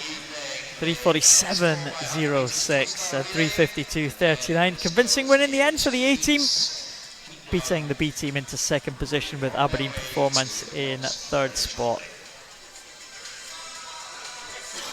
Well, on to the men now. I wonder what we're going to see here. Again, 2 heats of the men's relay, same as the women. Similar to the women's, we've got good Irish presence here. Munster and Connaught in the centre lanes here. Dumfries, Arbroath St Thomas, Munster, Connaught, Glasgow University and South Aberdeenshire. That's the lineup for this first heat of the men's relay. Well, the Irish team, said Ewan, good to see them here, posting their relay teams. Yeah, it definitely is. They've also got the middle lanes for this B final, so hopefully they'll be pushing each other. But there's also a junior team sitting in lane 3 for this heat. There'll be more to come in the heat 2, so we need to keep a track of their time as well.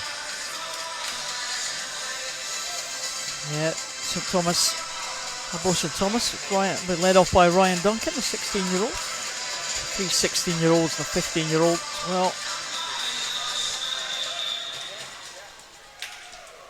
But in this second heat, it was nice to finish in the front of the second heat. So we talked earlier about Would you rather be in the outside lane of that of a particular heat or a final, or be in the middle lane of this B final? Certainly when it's a heat declared winner, can be one from either the first or the second heat. It's quite good to be in the mix in the centre of the pool sometimes. Yeah, definitely. I think that it's especially worrying on a relay swim when you've got an outside lane, because obviously if you don't put out your fastest swimmers first, then you're going to get the waves from the other swimmers, especially when it comes to a dive. Obviously, somebody diving in the lane next to you when you're trying to swim in, you're going to get hit by their wave. So it's good to get middle lane, and it's good to get fast people going off first. Well, Jack Thorpe will lead the Edinburgh Uni A team off.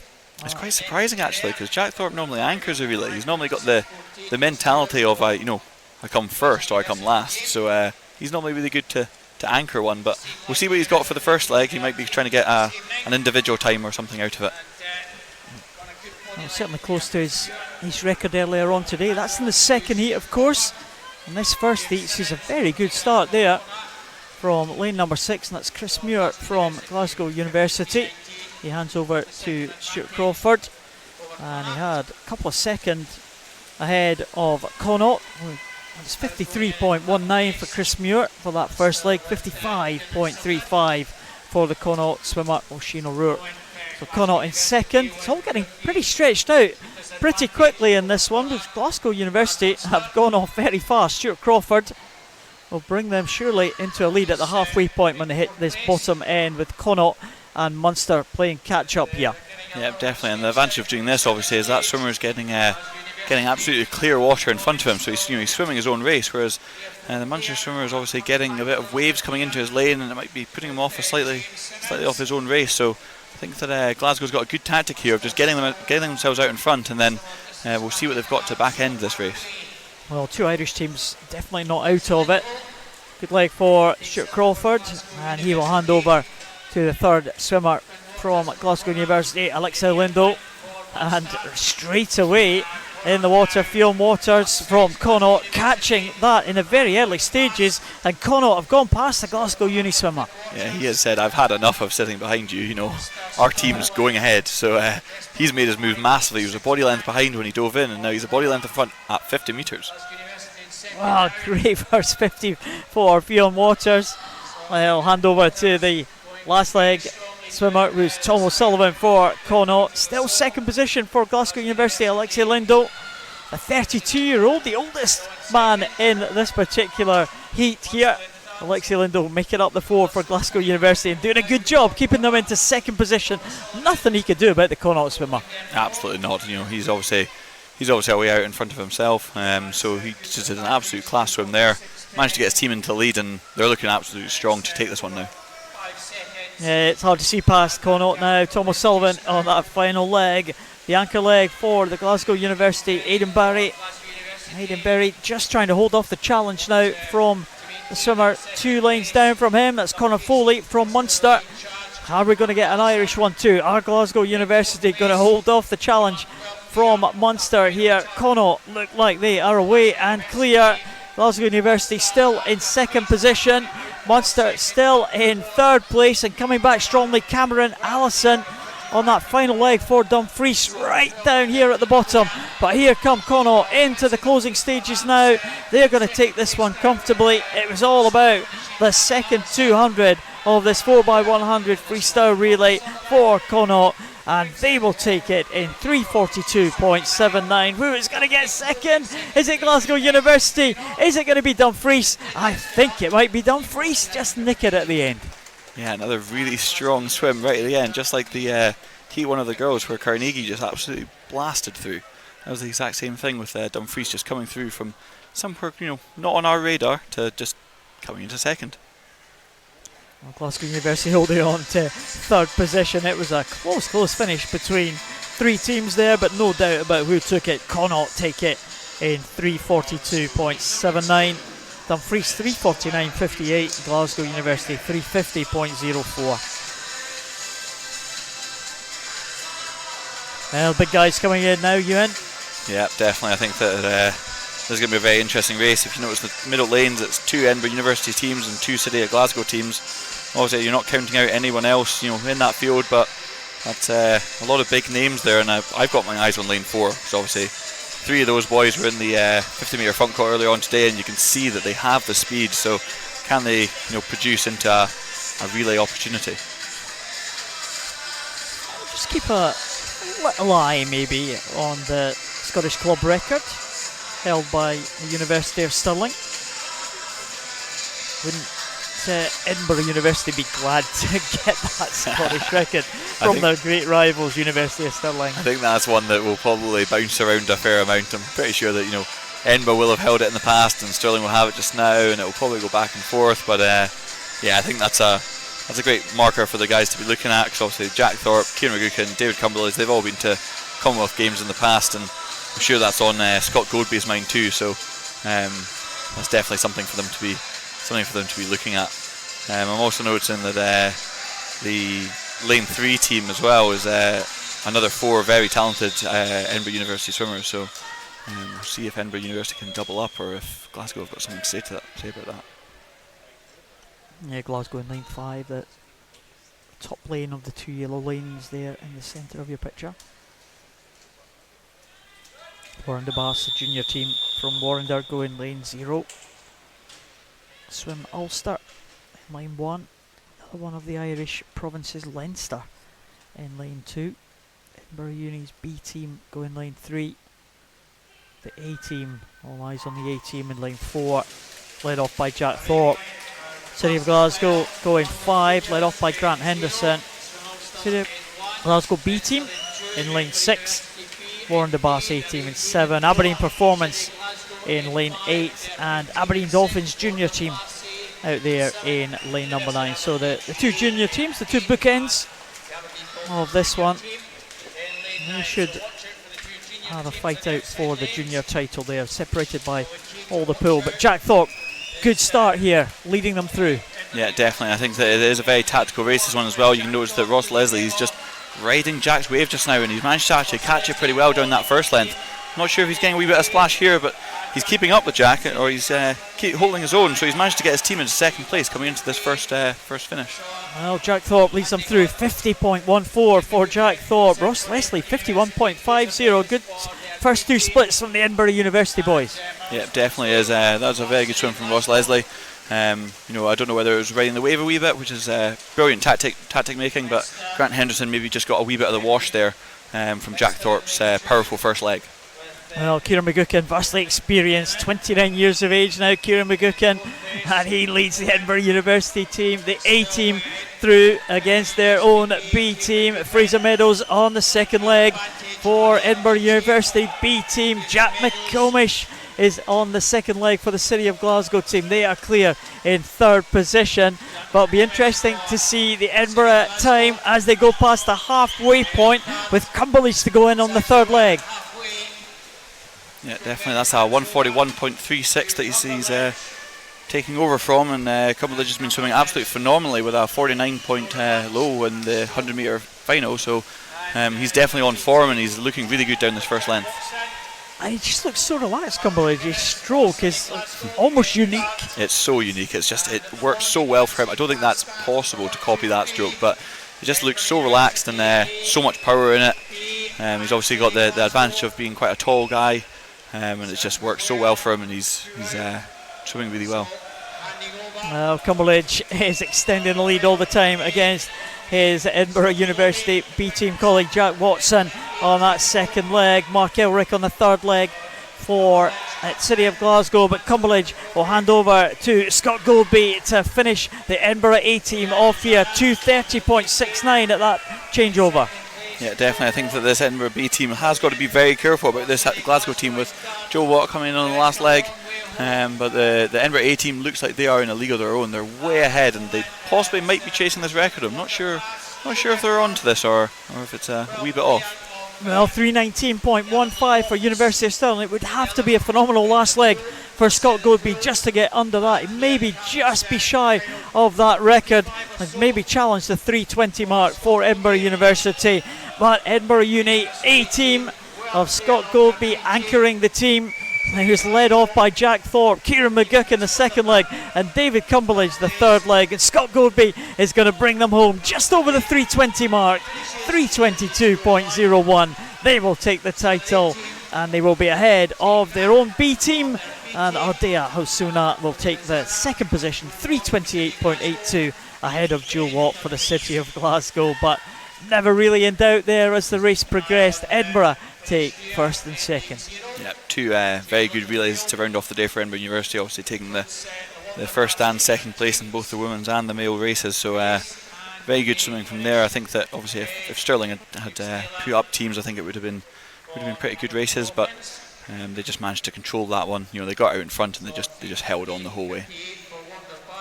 They were the class act of that field. I mean, it was going to be very difficult for anyone to challenge them.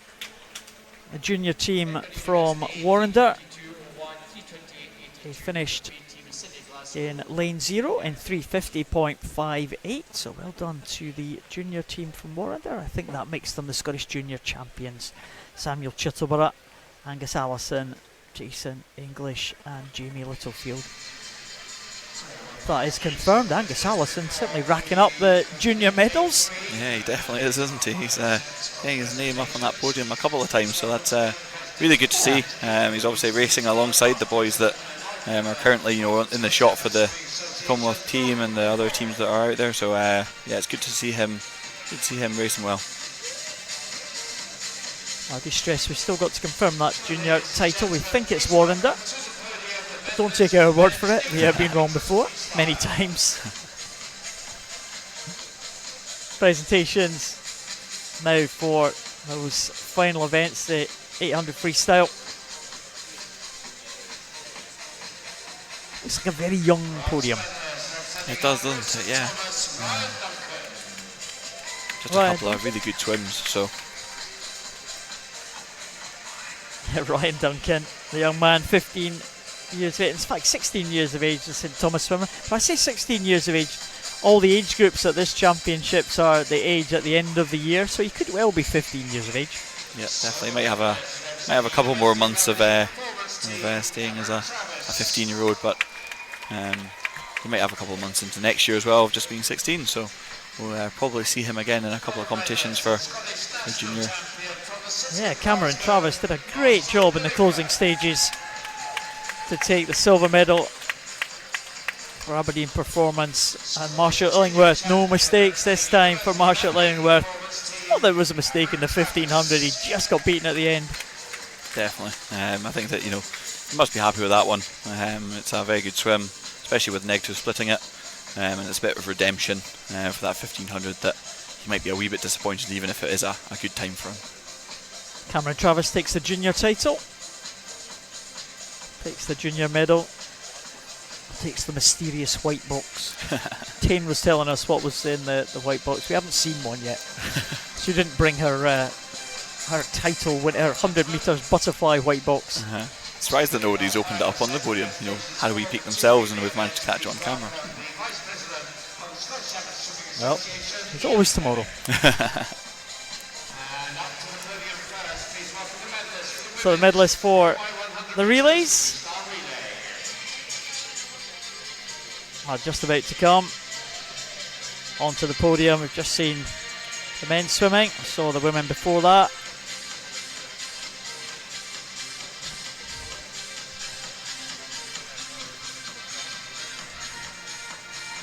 And here come the medalists. Hannah Miley on the podium again. Their Aberdeen Performance colleagues. Bronze medalist, University of Aberdeen Performance Team. And there they are. Be sure to get the correct kit on.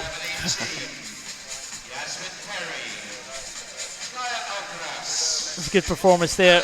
Again, Aberdeen Performance coming through to the bronze medal position. Anchored, of course, by great Hannah Miley. Yasmin Perry. Again, one of those ones that swam the 50 fly very shortly before that. Guy Alcaraz, Alice Alcaraz and Hannah Miley. Edinburgh University B team having way too much fun there. I think that the fact that there's 8 of them up there, they're all just having a wee bit of a laugh together. It's great to see. Juliet Cassini, Sophie Lewis-Ward, Anita McCartney and Anna Main.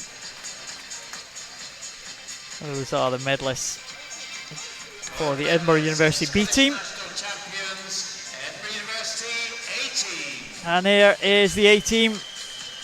Again, what a classy team that is. Never really in doubt. Right from the moment that Rachel Masson took the lead very early. It's never surrendered. Lucy Hope on the second leg, Tame Bruce on the third. Tara Hayworth bringing them home. This is going to be a very packed podium. With the We team all coming can up get onto it, but hopefully they will all fit. For the junior team, just about making it on.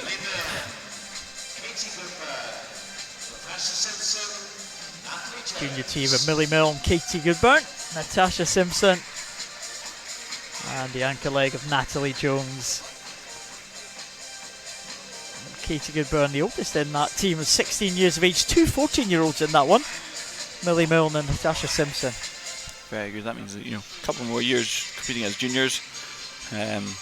So hopefully they'll be able to pick up some individual medals for themselves as well. Don't know what to do now then on this medal podium. Yeah, got Must be a photo happening, or one more medal presentation to come, ladies. Here we go.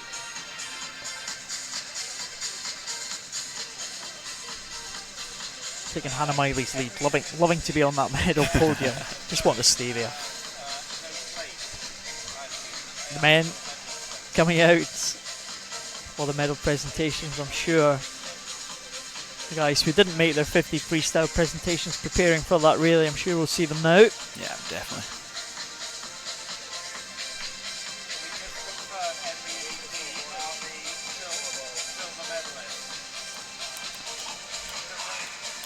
Well, a little bit of a delay here. Just here over our shoulder there, they're just trying to confirm there has been no disqualifications. I don't think it affects the top spot. I think they were pretty safe, the relay team. Yeah, I'd hope so. Obviously the positions were quite clear cut, but obviously if you don't abide by the rules, if you go a wee bit too early on your takeovers, which is pretty common on relays, obviously you get DQ'd anyway, even if you've won by 10 seconds. Yeah, you've got to abide by the rules to win that one. City of Glasgow look like they're making their way out to the bronze medal position, so Edinburgh Uni 2 teams look like they are safe in first and second position. There's the City of Glasgow team. Grant Henderson, Jack McComish, Martin McInnes and Joe Watt on the anchor leg. We did hear as well that Jack McComish was another one that may well be calling it a day after this competition as well. Oh, really? Oh, that's upsetting to hear. Yeah, one of the great champions in deaf swimming, Jack McComish, just second from the right there. Had a great career. He was gold medalist in the Deaf Olympics a couple of years ago, Jack McComish. Mark decided it's time for him to call it a day, he was telling me the other day. Well, at least he managed to. It's up there on a team podium, which is always nice. Maybe not like his last swim, but it's always good to get a medal as part of a team. Yeah, Jack McComish, great servant to his teams that he's represented over the years, and to the Scottish squad, and to the British Deaf squad as well. There's the B winners of the silver medal: Ross Leslie, Fraser Meadows, Jack Watson, Adi Hasuna, and there's the big guys of the A team. Kieran McGuckin, always the face of happiness. He's getting his medal or very happy, isn't he? Kieran McGuckin, Jack Thorpe, David Cumberledge and Scott Goldbeat. And Warren DeBass team, yeah, they were the junior champions. Sam Chitterbury, Angus Allison, Jason English and Jamie Littlefield. Familiar face now of Angus Allison getting another junior medal. Great performance for him, and he's loving it out there. And of course, we talk about shaving down for getting these fine margins. Yeah, so I think that they might have another competition this year. I think that Jack might be heading out to the World University Games. Kieran McGuckin possibly doing the British Open Championship. So I think that they've got another couple of weeks of tapering down, and then they'll shave off and fine-tune everything so that they put in their very best performance. Jack Thorpe only 5/100ths away from his record, so fine-tuning. I expect that record to go. Yeah, well, definitely. Thank you very much, Ewan. It has been a great evening of action. It's good to see you again, back smelling the chlorine here in Aberdeen Sports Village. Maybe it's giving you a taste for making a comeback. Maybe not quite, but thank you so much for having me. It's been a great evening, and we have really enjoyed our time here giving you the live stream. Thanks very much for joining us. I've been Paul Noble. I have been joined by Ewan Ingalls. It's been an excellent night, so please join us again. It's the final night of action tomorrow. Don't miss it, 5 o'clock UK time. Have a good night. We'll see you tomorrow.